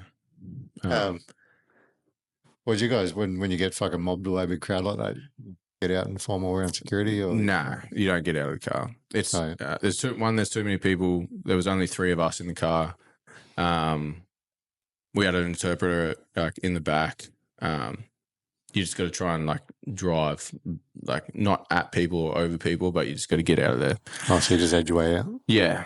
And so like on the, like you have different forms of vulnerability while if you're on the ground in like a different location or that you don't know people, it's obviously like inside a threat. But when you're, the safest place to be in Kabul is in traffic, because no one can get to you, right? Like it's like a like you get like what's called bolo, so be on the lookout. You'll get that at like a feed every morning, or by the intel people, and it's like basically look out for this car because it's a bomb. It's a vehicle borne IED, and they're always like the same color Corolla, like just a white Toyota Corolla. Toyota Corolla. And so you're on the lookout for that, like, and you're just like, there's one. Yeah, like all of Kabul is just one big V-bid, dude. You're like, fuck, dude. At least give me, and like sometimes I would have like number plates on, but like I said, it's like so chaotic. Like if you're reading number plates, you're doing a good job, and if you're remembering the number plate that the bolo was like, so yeah, I think the best place was just to be in traffic, man. Like, and we did this cool but probably one of the best courses I've done in the army. It was a like a tactical defensive driving course. Like, learn how to. They hired us out like these Land Cruisers from like just city Land Cruisers, and we just drove around. Had like old like SF dudes like teach us how to drive and do all these like pit maneuver stuff and like dominate. We'd drive from like in between Gold Coast and Brisbane and just dominate like a kilometre worth of road. Like, and no one would, and there's only 3-4 cars, and you just dominate like a kilometre worth of road at a time, having like a VIP car and stuff like that. It was super sick course. Like, it was unreal. And use none of it in Afghan. Like, cause it's just like driving in Thailand. Yeah. Like, you can't, and the cars can't even mount curbs because they're so heavy. There's just no way you can use any of it. But like, we did a whole heap of stuff about like down car stuff and using like snatch straps out of the back to, like, if a car gets blown up or hit, you hook it up and like skull drag it. But yeah, you just can't use any sort of tactical driving in Kabul. So no, yeah, that was scooters and stuff there, like days in countries, or just fucking shit boxes. No, they do. They're mostly like just like motorbikes. Not a lot of like mopeds or but yeah. Just all cool. Yeah, heaps of Corollas, dude. Heaps of Corollas. The stereotype is real. Yeah, 100%. So how long were you in Kabul for? 6 months with a 2-week like leave gap in between. Yeah. So and that was pretty late, like 2019. You said it was 19. Yeah. It was right when they were. Because I had this lawyer. It was called a lawyer jerga, and it happened in May 2019. It was like 3,500 people that went to it when they were starting to do. Well, I think there was talks about like them leaving, or like the trying to make deals with the Taliban and stuff like that. But yeah, and it was super, like, there was a whole heap that happened in terms of like activity, like I was saying before, because they just kept doing, like, they would just bomb. I think in September, just before we left, they bombed this gate that we used to access HQRS like all the time, and they killed a US dude in it who was out the front, and they just I think Trump was president at the time, and he just told him, like, oh, we're not doing the deal anymore. He halted the deal or halted talks or something like that. They just kept doing stuff that was just, and they had the elections on at the time. It was just a very chaotic year for Kabul, I think, because they had, like, like I said, they were doing the Taliban talks and then the elections, like, just nuts. Yeah. Yeah. It didn't get any more volatile for you guys, eh? It was no. So it was more so like, yeah. I think it was just there's this one time we went out. We were about to go out this gate, and we got a call over the radio that, because most of the CFAs, like in my section, would do a whole heap of stuff, like rotating through the roll one that was on HKIR.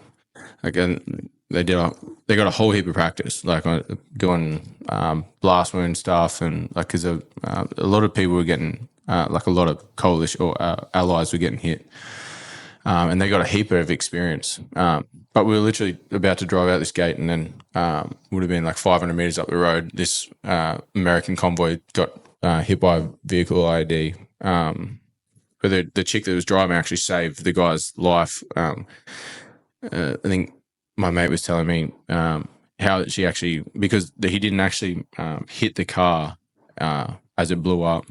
she swerved, and so it didn't make contact, and he blew up bit too early, Oh yeah. and it fully saved him. Nice.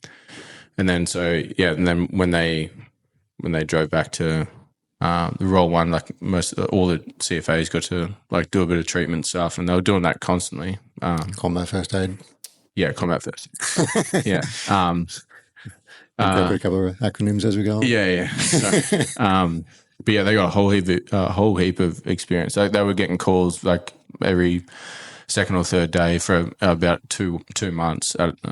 Just getting to treat people all the time, and yeah, it's pretty rough for them. Like to be honest, like they're working and then going out and doing stuff, and then having to come back and treat, and you're like, oh fuck, like that. So maybe someone's going to be treating me, and like it would have been fuck for them, like having to do all that and then still working like in the place at the same time. So, what was their day-to-day job? I just said whatever in one of my sections, in my section. So, yeah. So they saw the worst of it. Yeah, I think I don't know if one of my dudes treated it. One of the Afghans got hit by like a tail rotor of a chopper, like split him in half, and he was still alive as he got to the Roll One. Yeah, it was crazy. Yeah, I hate some of the TAC air dudes that have a bit more of an understanding of what happened, but yeah, just stuff like random shit like that. Yeah, that would fucking stick with you. Yeah. So, yeah, just random little stuff. I think most of this stuff. I think if someone struggled after getting back, it would be more so because of anticipation. Like, it's been on high alert the whole time. Yeah, and you actually don't actually realize when you're there. Because you're full of confidence, right? Like after a while, you get really full of confidence, and either complacency kicks in or you remain confident and do your job.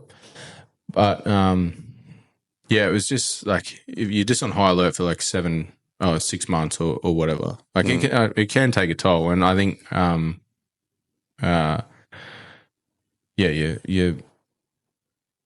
it becomes dangerous, right? If you are complacent, something happens, and then if you're complacent, someone else is taking a bit more of control of the situation, or a bit more high alert. So yeah, I think that's probably the biggest thing about that. I fucking loved the whole trip though. It was enough for me. Like I think like everyone came home, we didn't get blown up. Yeah, it was just a real good. Got a heap of opportunity to, like we did after that that lawyer joga. We did this grand joga. It was probably the biggest job we did there. And after they did like most of the local, all of the province leaders in Kabul, in Afghan, came together in one thing for the lawyer joga. And then after that, about a month later, they did basically that, but for like all military facets in working in Kabul at the time. It's just fucking asking for trouble. Dude, right? Well, we planned this for like 2 weeks. They called it the Grand Joga. But we planned this gig for like 2 weeks. And so it was us and the PMV, because it was going to be that big of a job that we had to merge and make like a platoon effort out of it. Anyway, we got to this place, and the PMVs kind of stick outside like a perimeter and form like a perimeter. We get inside and honestly it's just like every tiered operator under the sun, plus like Afghanis, plus like it was just chock full of just metal and lead, dude. It was fucking and high tensions. Like and at the time, right, you don't actually comprehend it. Like you're just doing the job, and it's easy to think that nothing will happen because there's a lot of people here. But then you walk away from it, and you get back home, and you probably mull over it for a couple of years, and you're like, fuck, that was actually fucking huge. Like it was. But when you're there, you're just doing it, doing your job, man. And just like I said, the confidence is the key. But yeah, I fucking loved it. Yeah, nice. So you all came home. What then? Well, I came home and then a month later I did the advanced recon course that went in Singo for 6 weeks. So I come home from 6 or 7 month deployment and then had a month at home and then went to Singo for 6 weeks. How did you go? Being fucking on the job overseas Crazy. to fucking being back into a training environment? I think because I was doing recon stuff, like it was sick. And I learned probably the best course I'd ever done in the army, ARC, was just learn a whole heap of stuff, work with some real good dudes. I was fit as fuck at the time because I just come back from Kabul. So, we went really well. How did you get so fit over there? Pumping iron? Yeah, you could train heaps, and the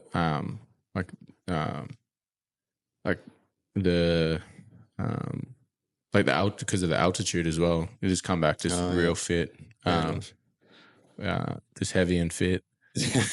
Smoked heaps of darbs over there though. They're like $2 on the old camels. Yeah, boy. Hardcore. Yeah. So I know you've done about a couple of other overseas deployments in training environments. How'd you get fucking into those? Yeah, so I went to I worked in Colorado for 2 months, I think. When did that come about? 20, I think it was a year after I got back, or maybe 21. So did that, worked in Colorado for a bit. That was a wild experience as well. What did they want or need over there? So the job basically was like they were running like a worldwide like a simulation exercise and I can't say what it was about, but it was generalized to what the next world war is going to look like. Okay. And I can't say who it's targeted towards, but I think everyone knows. Originally the job that that I went there for was a majors or a WO 2s like job. And I'm not sure whether they wouldn't release 6R, wouldn't release anyone, or but then it went down to a captain's job. No one, and then for some reason, like I was a corporal, I got promoted, and I was a PC.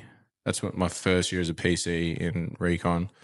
So after you finished advanced, you got promoted and went back over to RS.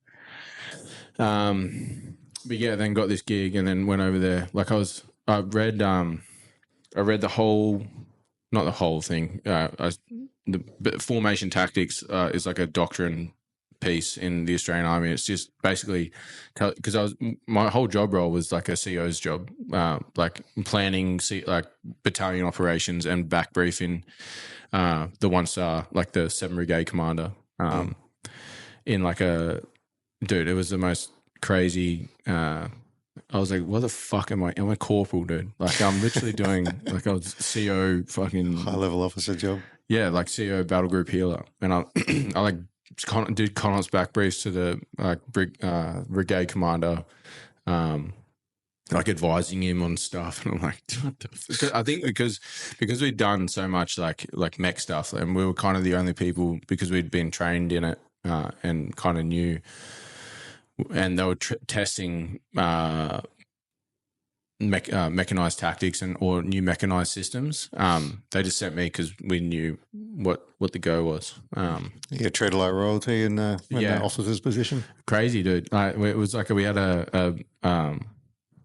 it was super realistic too, like the sim thing. So like they did like terrain analysis stuff. So if you had a car and you were driving over it, over a certain bit of terrain, you'd either get stuck and like everything was real, like real time stuff. Like the exercise went for 7 days, and it wasn't just like you plan and like you wait a day and you have to move to the place, and it's all real time stuff.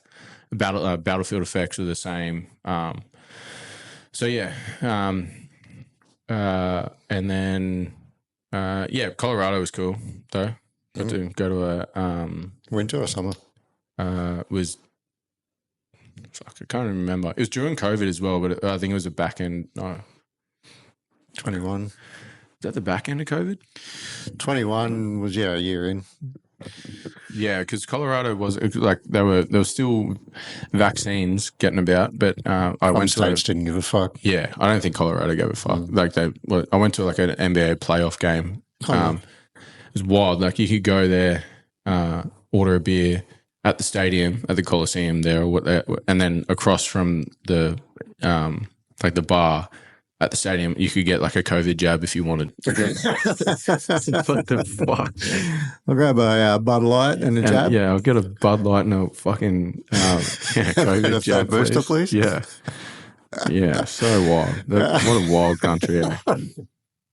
Yeah, very funny case. Yeah, and then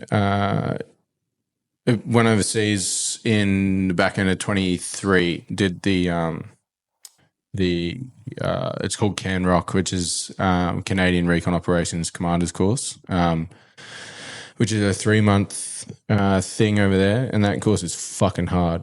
So you were on course? Yeah. So they put out we were the first to go over. I think maybe someone went over in like early 2000s and did it. But we were the first to go over. There was 2 corporals that went from Australia, and there was only there was one other. There was an Irish guy there, and the rest were all Canadian. And for them, that course is like so they have like their tiered operator courses, and they have Pathfinders, and then they have CANROC, and that's how they kind of like in terms of like prestige for their courses. But my granddad died halfway through, so I came home halfway through. But I think by that time I'd done most of the stuff that I'd never done before. Like we did like jumped out of helicopters and like helo casting stuff, and did like boat insertion shit, and chased by a moose. That part of the course. Oh, fuck, dude. I was saying that some of the Canadians there were saying that. Was it full grown? Dude, it was in the rut. When we were doing this, yeah, it was fucking fuck. It was so fucked. Yeah, I was doing this Navex, and I'm like I fancy myself a navigator. Like I can navigate, dude. But it was weird, man. The maps they gave us, like these beavers would build, like you'd be like walking, and then you know where you are because you're navigating. But then there's this little tiny stream on the map, and you look up, and it's like a 400 by 400 meter dam because this fucking one beaver has built like this, and it just completely fucks you, man. Yeah, it's crazy. It was the most and like there's like every place that when I first went to Canada, I was like, pine trees, and like you've been heaps. Like that's what I pictured Canada, like Alberta or like Banff, or that's how I pictured Canada. And I just went to the swampy mess of Canada on the east side in New Brunswick. I didn't even know like Canada had swamps, but it was everywhere. Was up in Nova Scotia? No, Newfoundland. New Brunswick. New Brunswick. Yeah. Dude, it was just so swampy, so fucked.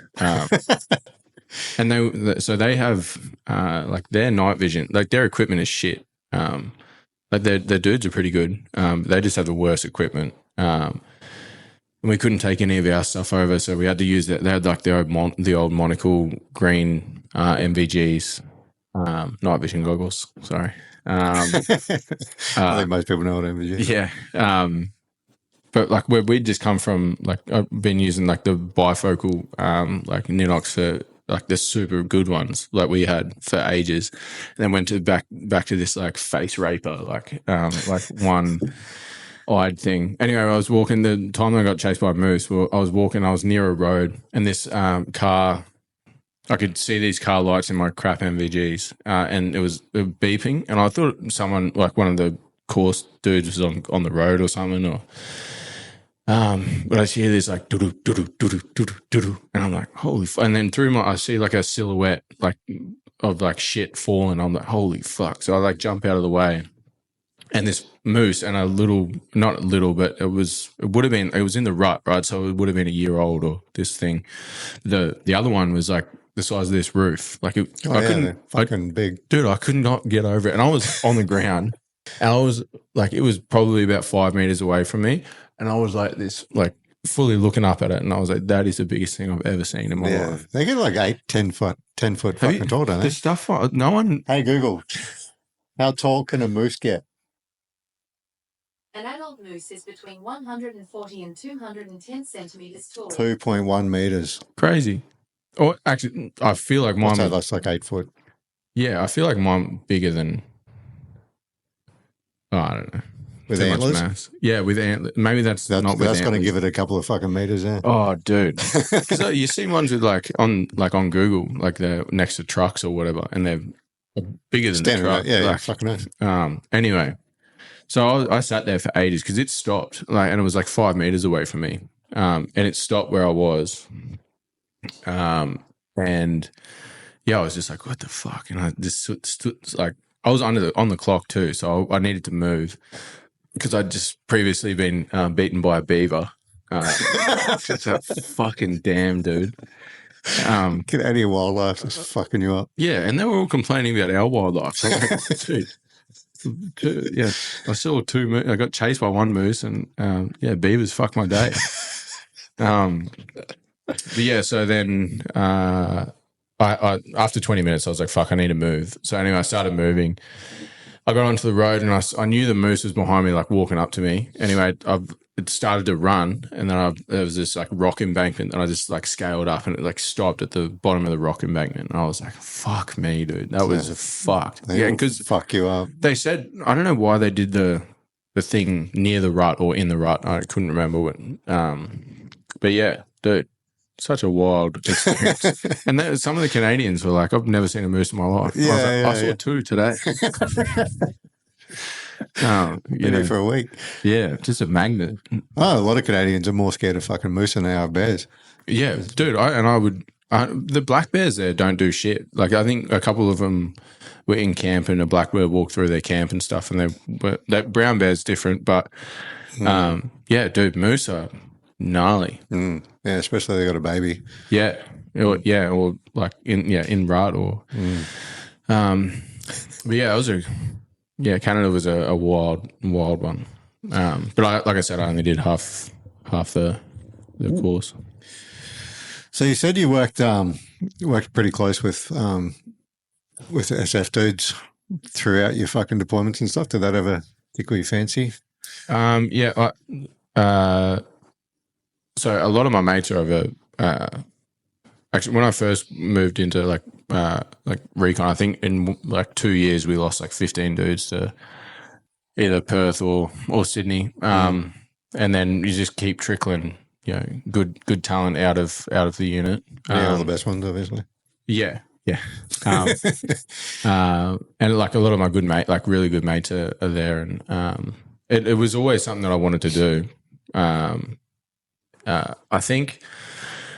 I never really been able to put my finger on it, whether I lost interest in the dream of it or like I was just having too much of a good time. I had too much of a good thing in Recon, like in RS. Like I think, we were very developmental at that stage. Got a lot into how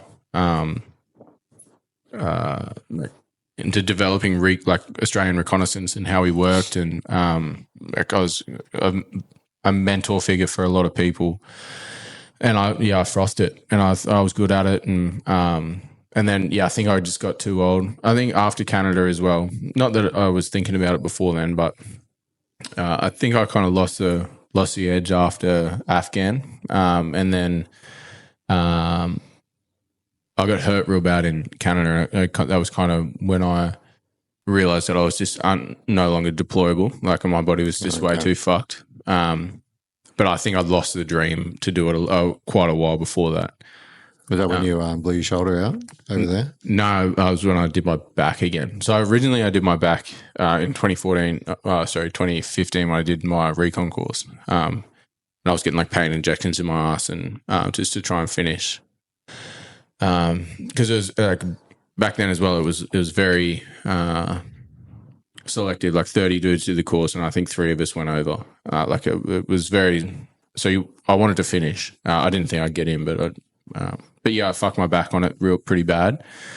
And then, again, like I'd done it a couple of times in my career, but when I did it in Canada, after that NAVX, like I just felt my body just fall apart. Like the next morning I couldn't put my foot in front of my, like more than 10 centimeters in front of my, in front of my body without my back just caving in. So getting sent home for the funeral was a bit of a godsend. Probably. Like I know I wouldn't have come home. But yeah, maybe. And so after the funeral, I came back, and I had an email in my inbox, because I was at Singo at the time, instructing, for that year, and I had an email in my inbox that was expired. And it was saying that we were doing health trials or something. Anyway, so I completed the trial and sent it off. And at that time as well, I kind of my back had gotten a bit better, and I did sub 2 sergeant at the back end of the 2023. After that, they called me in because I said I had like heart palpitations, which I do. Like I get them all the time. I just thought I've got them for years. I didn't think they were like that bad, which I don't think they are. But yeah, they were like, you need to come in immediately, and so I came in and they basically downgraded me from there. And then because they put down like all this stuff, because they were like it's a medical trial, like we're only doing it was like a supplementation to a 5-year medical, but then they were doing like additional questions or something.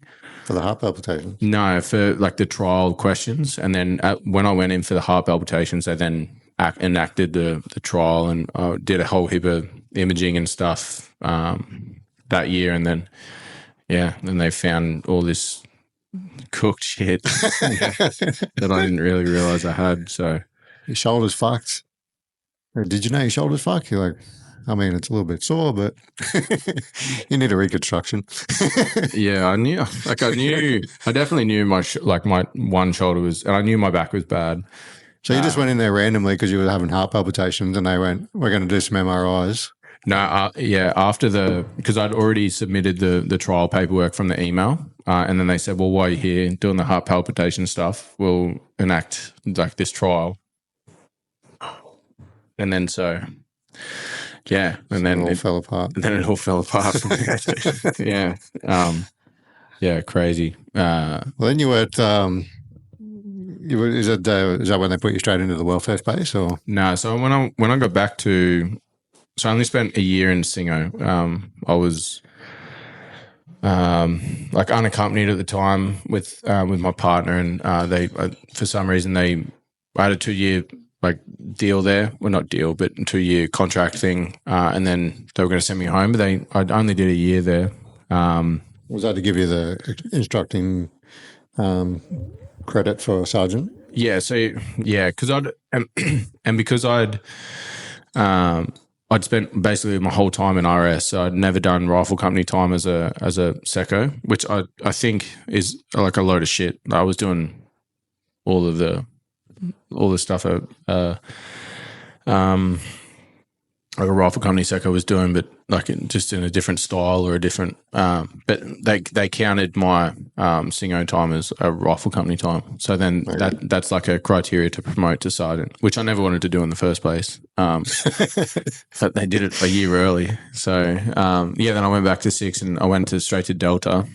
Downgraded it at the time. Did like one of their exercises and then got my first surgery, and then that's when it went very downhill, and that's when I got put in that welfare space. That's where we met. That is where we met. So I was a rehab consultant for 6RAR, and Jack was a welfare sergeant for 6RAR. Yeah. So you probably know more about my injuries than I know. I try and list them all, and I just I don't understand what they mean. So there's a few. Yeah. But fucking 10 years in the infantry will do that to you. Yeah. So it's pretty wild as well. Like I knew I was breaking down, and I knew, like I said, I think after Canada, it really flagged to me that I cannot deploy in this state anyway. Obviously there's no trips, but would you want to go again? Did you want to go again? overseas. Mm. Yeah, that's the only reason I would do. That's the only reason I would stay in infantry at the moment. I think it's there's a lot of problems in the army. I think, but the only like I obviously wanted to stay. I think when I spoke to Doc after my first surgery, and then Doc gave all the results for my back, both my knees, my ankle, both my shoulders, my hand, my finger, like all this shit. I was just like, I was super overwhelmed, and I didn't want to go at all. And then he kind of sat me down one of the things and kind of said that he's like, look, you're never gonna stay infantry. And at the time, that fucking hurt heaps. I was like, I was so like gobsmacked. Were you thinking you'd be a lifer or close to it? I don't think I would have. I was starting to enjoy it less and less. I think being a sergeant is, especially now, like I said to you at the start, like the amount of administration that comes along with it. I was definitely starting to enjoy it less and less, but I don't think it was enough to make me leave at the time. But yeah, when Doc said that, like I got 2 more years max or whatever he said, I can't remember. But I'm never gonna stay in this job the whole time. He's like, you can either get out now and try something else, or you can prolong the inevitable and get out in 5 years' time when you're worse off. And then try and start something when you're 35 or whatever, or 32. And it kind of resonated with me a whole heap. So, and that's, did a whole heap of work with psychs and stuff to try and cope with it. Kind of said no to a lot of surgeries as well, because I'm seeing obviously Tony and Jimmy now at Crux. They're just fully trying to mend myself without surgery. I think is like the goal. Like if I have one, it's just like my shoulder's just never been the same. And like if I get both knees, an ankle, a hand, a back, like and another shoulder, like no, you don't do as much as you can. Yeah, for sure. And I'm young enough to bounce back as well. If you do what you can and you still end up having to have surgery, then it is what it is, you know. But eventually, right? Like I will. Yeah. But if I can prolong it, like, that's kind of the goal. They told me I was going to have surgery on my back, and I was like, nah. And then I went in and got the nerve ablation thing. Yeah. And they're like, oh, you have to keep coming back every 6 months or so. And I'm like, nah. Yeah. I'll do fucking exercise and, do what I can. And if it doesn't work, then it is what it is. But exercise has been working. Yeah, no, I just find it. I find it super interesting. Like I've never trained I've never had an EP before. I've never trained like that. Like I've been training. Obviously, when I started footy, I was training like a fair bit. In the army, I was training heaps. I've always been fit my whole life. But I've never trained like this. I think I was telling you the other day, like I think I've done like 4 sessions and they've just fully exposed me. I was like, where the fuck is this muscle in my leg? Why the fuck have I never used it before? I've been super into it, and I'm super committed, like to getting better and that's what I've given myself to the end of the year to focus on me. I'll do like a couple career interviews, or not career interviews, but career workshops to try and find out, where I'm going to go after that, or after this year, because I've been doing it since I was 18, so, and I'm 30, I'm nearly 30. That's what I was going to say. Fucking, like I was saying before, you are the freshest. I think all the other vets have been out for 20 odd years. Yeah. Or 40 years for the Vietnam vet. So yeah, how did that go? Being so fresh on your mind? So fucked, man. I think when, so I've been, I think everyone like struggles with a bit of mental health and then, but like I think I've been struggling with it for quite a while, maybe the last like 2 years specifically, and then to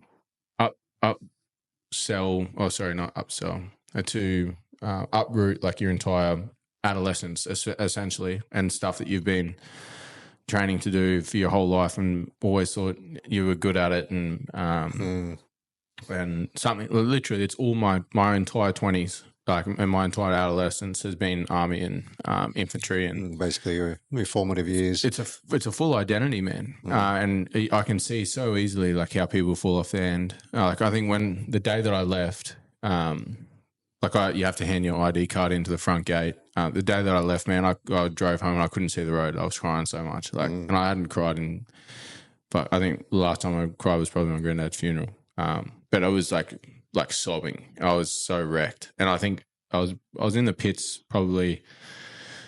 Yeah, like I said, I've been struggling with mental health stuff for a while, but I think properly in the pits for a couple of weeks, like fully shut off, and I'm starting to become good. I think now because I swapped psychs, like psychologists. I got a new one, seeing like Jimmy and Tony, 3 times a week, and got a good routine. I just fought for a routine for like as soon as I got out. And I think it's helped a lot because it's something that's so organic to me, I guess. So Yeah. But yeah, super intimidating. I think just a real intimidating feeling. I think we booked a trip like halfway through in a few weeks to Scandinavia, which I think will be a good thing. But I need to find like something that I resonate with now, and like most of my skill sets are killing people. They're very. I think the leadership stuff and the management and people management is transferable, but majority of other stuff, it's not transferable, So You could do that. Yeah, I guess it's pretty hard on your body though, like rescue team sort of stuff. Yeah, I think that type of stuff. But yeah, like I got to be careful. I think now that I've made a conscious decision to look after my body, I have to. That's why I started. Like I've been doing photography for ages, but and it's something I did for work, and I learnt the camera and stuff. And I find it like fun and a real good like getaway. Not that I'm looking to do anything with it, but if it turns out like that, like whatever, I think. Yeah. I fucking love photography. I'm super colorblind though, so. Yeah, that makes it hard. He was just monochrome, black and white stuff. Yeah. Like a dog. Yeah. Yeah, like you said, your whole formative years, to go from that to fucking what now? Like it's huge. Yeah. But you've obviously it's tough, but you've already landed on your feet by setting yourself up with routines and. Yeah, and I think I'm lucky enough to see other people do it before me, and it sounds real sadistic, but like I've watched people make mistakes, and I can kind of the good and the bad, yeah, and I can kind of anticipate how I'm going to feel in 2 years because of how like a lot of people I know get out and they're good, really good for about a year, voluntarily I'm talking about, and they're really good for like a year, and then that next year they start to really regret either getting out or missing purpose and it becomes like because. Even if someone that didn't deploy, right? Like even like a normal like army gives you satisfaction in some in some way or form, like way, shape or form. Like if you go out for 12 weeks and then come back and you've done something hard, it gives you some sort of satisfaction and purpose, right? And you've done it with a group of people that you like. So yeah, it becomes very not addictive, but it becomes very comfortable in terms of like you always have some sort of purpose, even if you're I think probably the only time that I didn't have purpose in my life was COVID, when I was working on the COVID hotels. That was hands down the most fucking I've done in my entire life. But yeah, like it's scary to let go of, I think. And especially when it's forced on you. Yeah, it's crazy. And the identity thing is another one. Something I'm working through now, because I feel like when people talk to you, they identify you as army or I'm Jack, I'm in the army. Yeah, right. And it's they're like, what do you do? And and then it becomes conversation. Very like most of the time it's you're like, fuck, I don't want to talk about this, but it does, like it ends up being a conversation that you have Yeah. with family as well, you know. Yeah, now, what is it now? I'm Jack, I'm the Bum. Yeah. veteran. Yeah. It's like, Yeah.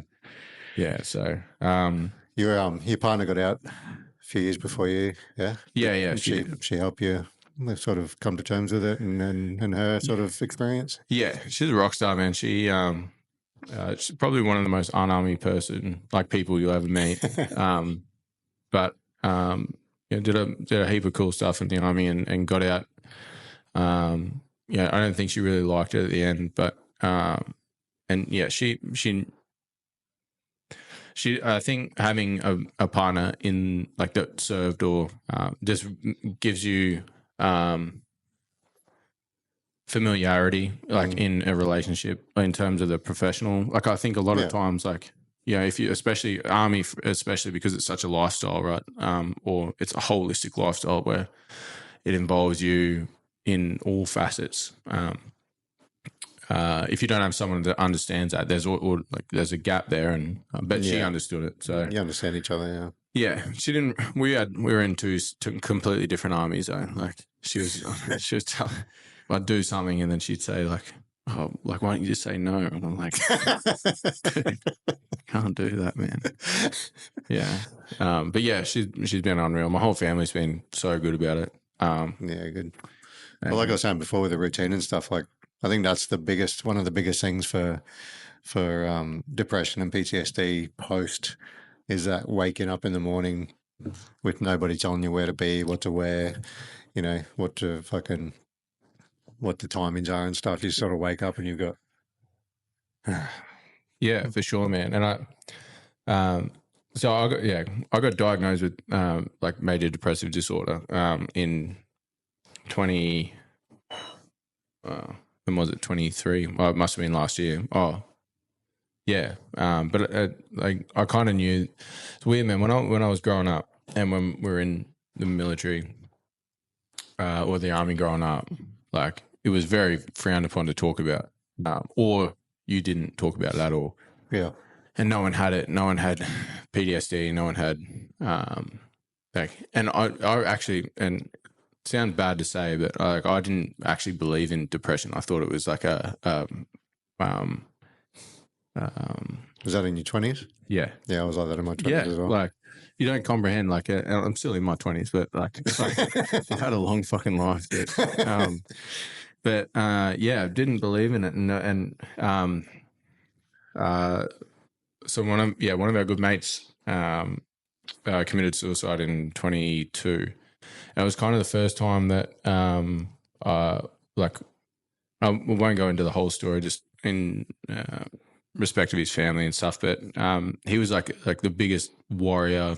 I deployed with him. He's in like recon with us, and like if you look at photos of him, like they were playing like a slideshow at his wake, and you look at and you're just like, that is a fucking man. That is a warrior. Like very like intimidating looking person, fit as fuck, probably the fittest in the whole unit. Mentally headstrong, like. And then it was such a surprise to all of us at work anyway. And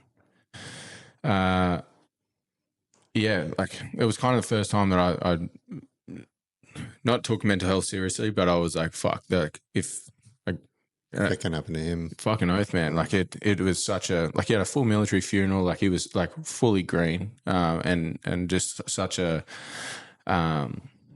super funny, literally the epitome of an infantry soldier. Like if you were to put someone on some sort of pedestal and say this is like an Australian infantry soldier, you'd pick Nick every single time. So this is. Yeah. But yeah, so and that was kind of the first time, like not in a selfish way, but I think as a group we kind of like it is so normalized now, you know. Like it was, I think they did like a check-in after about 3 months after with us. And it was the first time I'd ever been like truthful on one of those psych evaluation score test things. Oh, yeah. And obviously we fucking flagged straight away. And I was down to psych in like the next 2 hours. But that started my psych journey, man. And it sounds like I feel like you have to take something positive out of it. And I feel like it's so fucked what happened, but it gave a lot of, I think it gave a lot of people, a voice or life outside of that. We could have turned around a whole bunch of the same thing happening. Fucking oath, man. And I never, and like, it's only like, it's such a weird feeling, like to have it. Like I feel like it's, a very familiar, unfamiliar feeling. Like you're very disconnected, but if you don't catch it or do something, like obviously it happens. Like people take their lives all the time, but it is so serious, and I think being proactive about it and actually like having people openly discuss it, is so important. I think, something that I've found the other day, I was speaking to one of my civvy mates and I was talking to him about, because I'm a massive advocate for it because I think it's changed a big part of my life. But he was saying that he's like, oh yeah, but you were in the army, it's like normal for you to go. And but it's people say like, I guess it is now, yeah. The stigma's gone or whatever. It's like, yeah, it may be gone for veterans and stuff like that, but if you tell people, I think people make or say that, oh, you've been in the army, it's acceptable for you to go to psychology. That and the fact that it's $150 fucking a session for a psychologist. Fucking for a cheap one. Yeah, exactly. Like $200 a session for, it's fucking crazy. And it blew my mind, man, because obviously we get free mental health.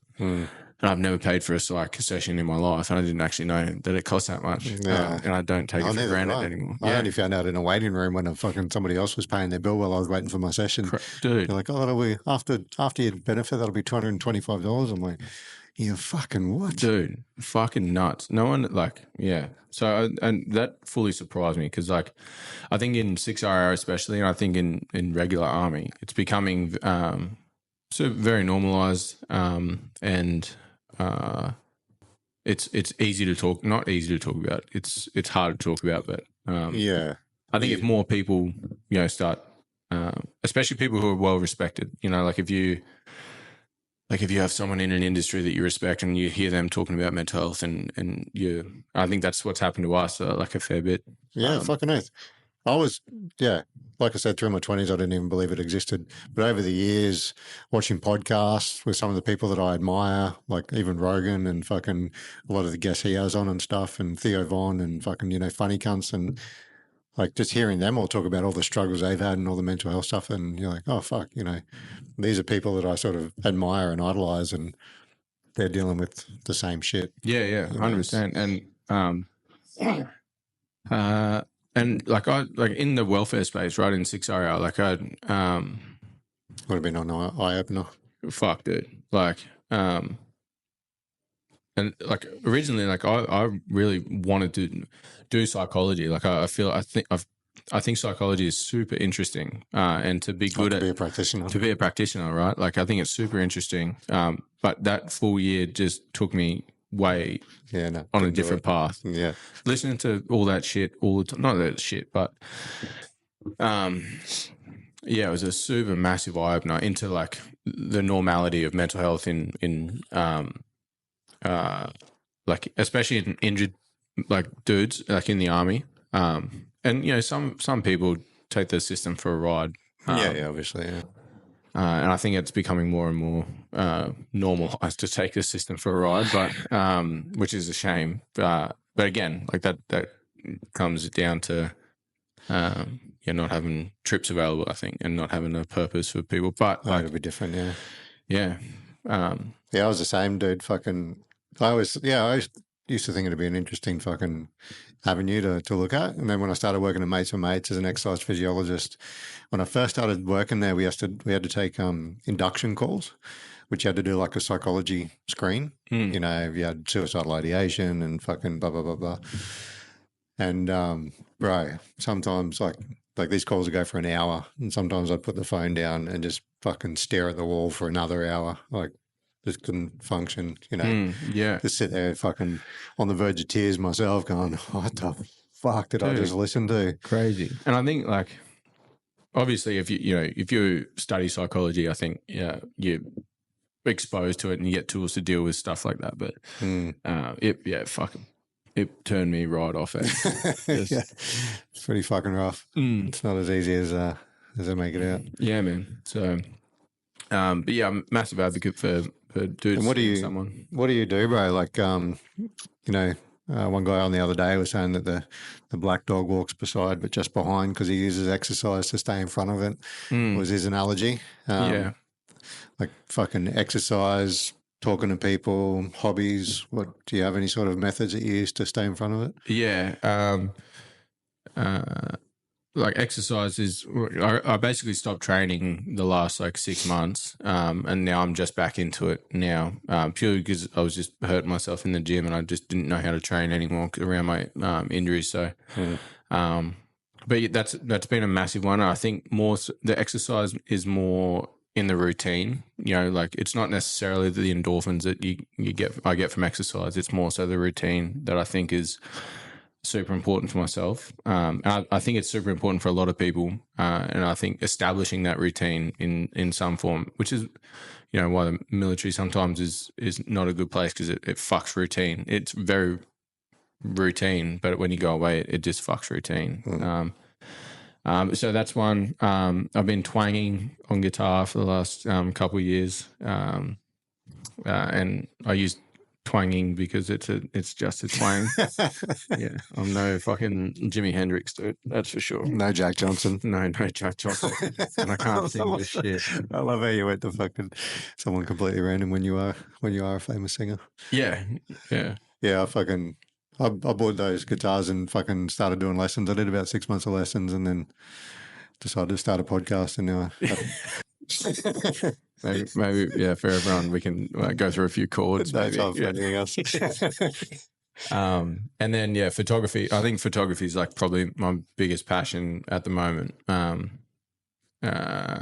Just such I fucking love it. It's something that I learned from work, and then it's very like I get a connection from it. See that master art up there? The Yeah, I remember you showing me that. You took that on your phone. Hey, how good? Yeah. That's Good my memory. fucking claim to fame. Yeah, no, it's good. Well composed, my dude. Yeah, I fucking love photography. Yeah. It's such a and like when I'm probably thinking about studying it. Like I think like if I'm not sure if. I think some of it's a whole heap of wank, but like if you look at like some of the old school dudes, like like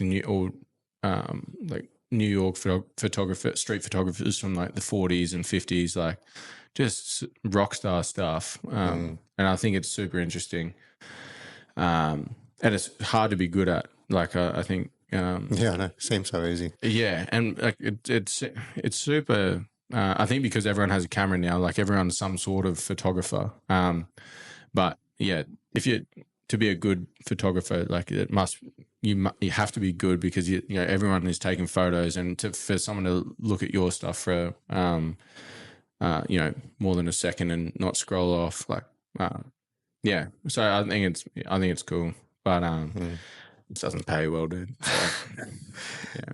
So your answer to the question is just keeping yourself busy. Yeah, I think that, and it's important. It's important not to mask it with distractions, though. Like I think distractions are good, but I think I've now got to a point where I understand when I'm trying to mask stuff, and then it's like psychologists, I think, and also assessing, doing an assessment of your own psychologist and being like, are you helping me anymore? Because I've recently changed mine, not because she wasn't good, but because I just think our relationship would just it just got stagnant and we weren't really getting anywhere, and then this new dude kind of picked up and just kicked off, and He's real good. So, Nice. yeah, been very conscious of that because I think it's easy. It's hard to find a good psychologist, right? And then when you do find a good one, you don't want to get rid of them. But then if you if you're not getting anywhere with them anymore, it's not that veterans are paying for it, right? But it's like so you don't really. But you need to move on and get a fresh set of eyes as well. Yeah, 100%. Don't just go because it's familiar or whatever. For sure, and it's super easy to do, right? Like you have a story, you don't want to tell it to fucking anyone else. Start again. Yeah. But sometimes that's good. I think. This new one that I've been seeing is a rock star. He's wicked. So beautiful. Yeah. That's me, dude. That is Jack Johnson. Yeah. That was awesome, man. Appreciate you coming in and telling your story, having a chat. Thanks so much, dude. Sweet. Appreciate it. Got some merch for you. Give it to you in a sec. Groovy. That'll do. Cheers. Thanks, man.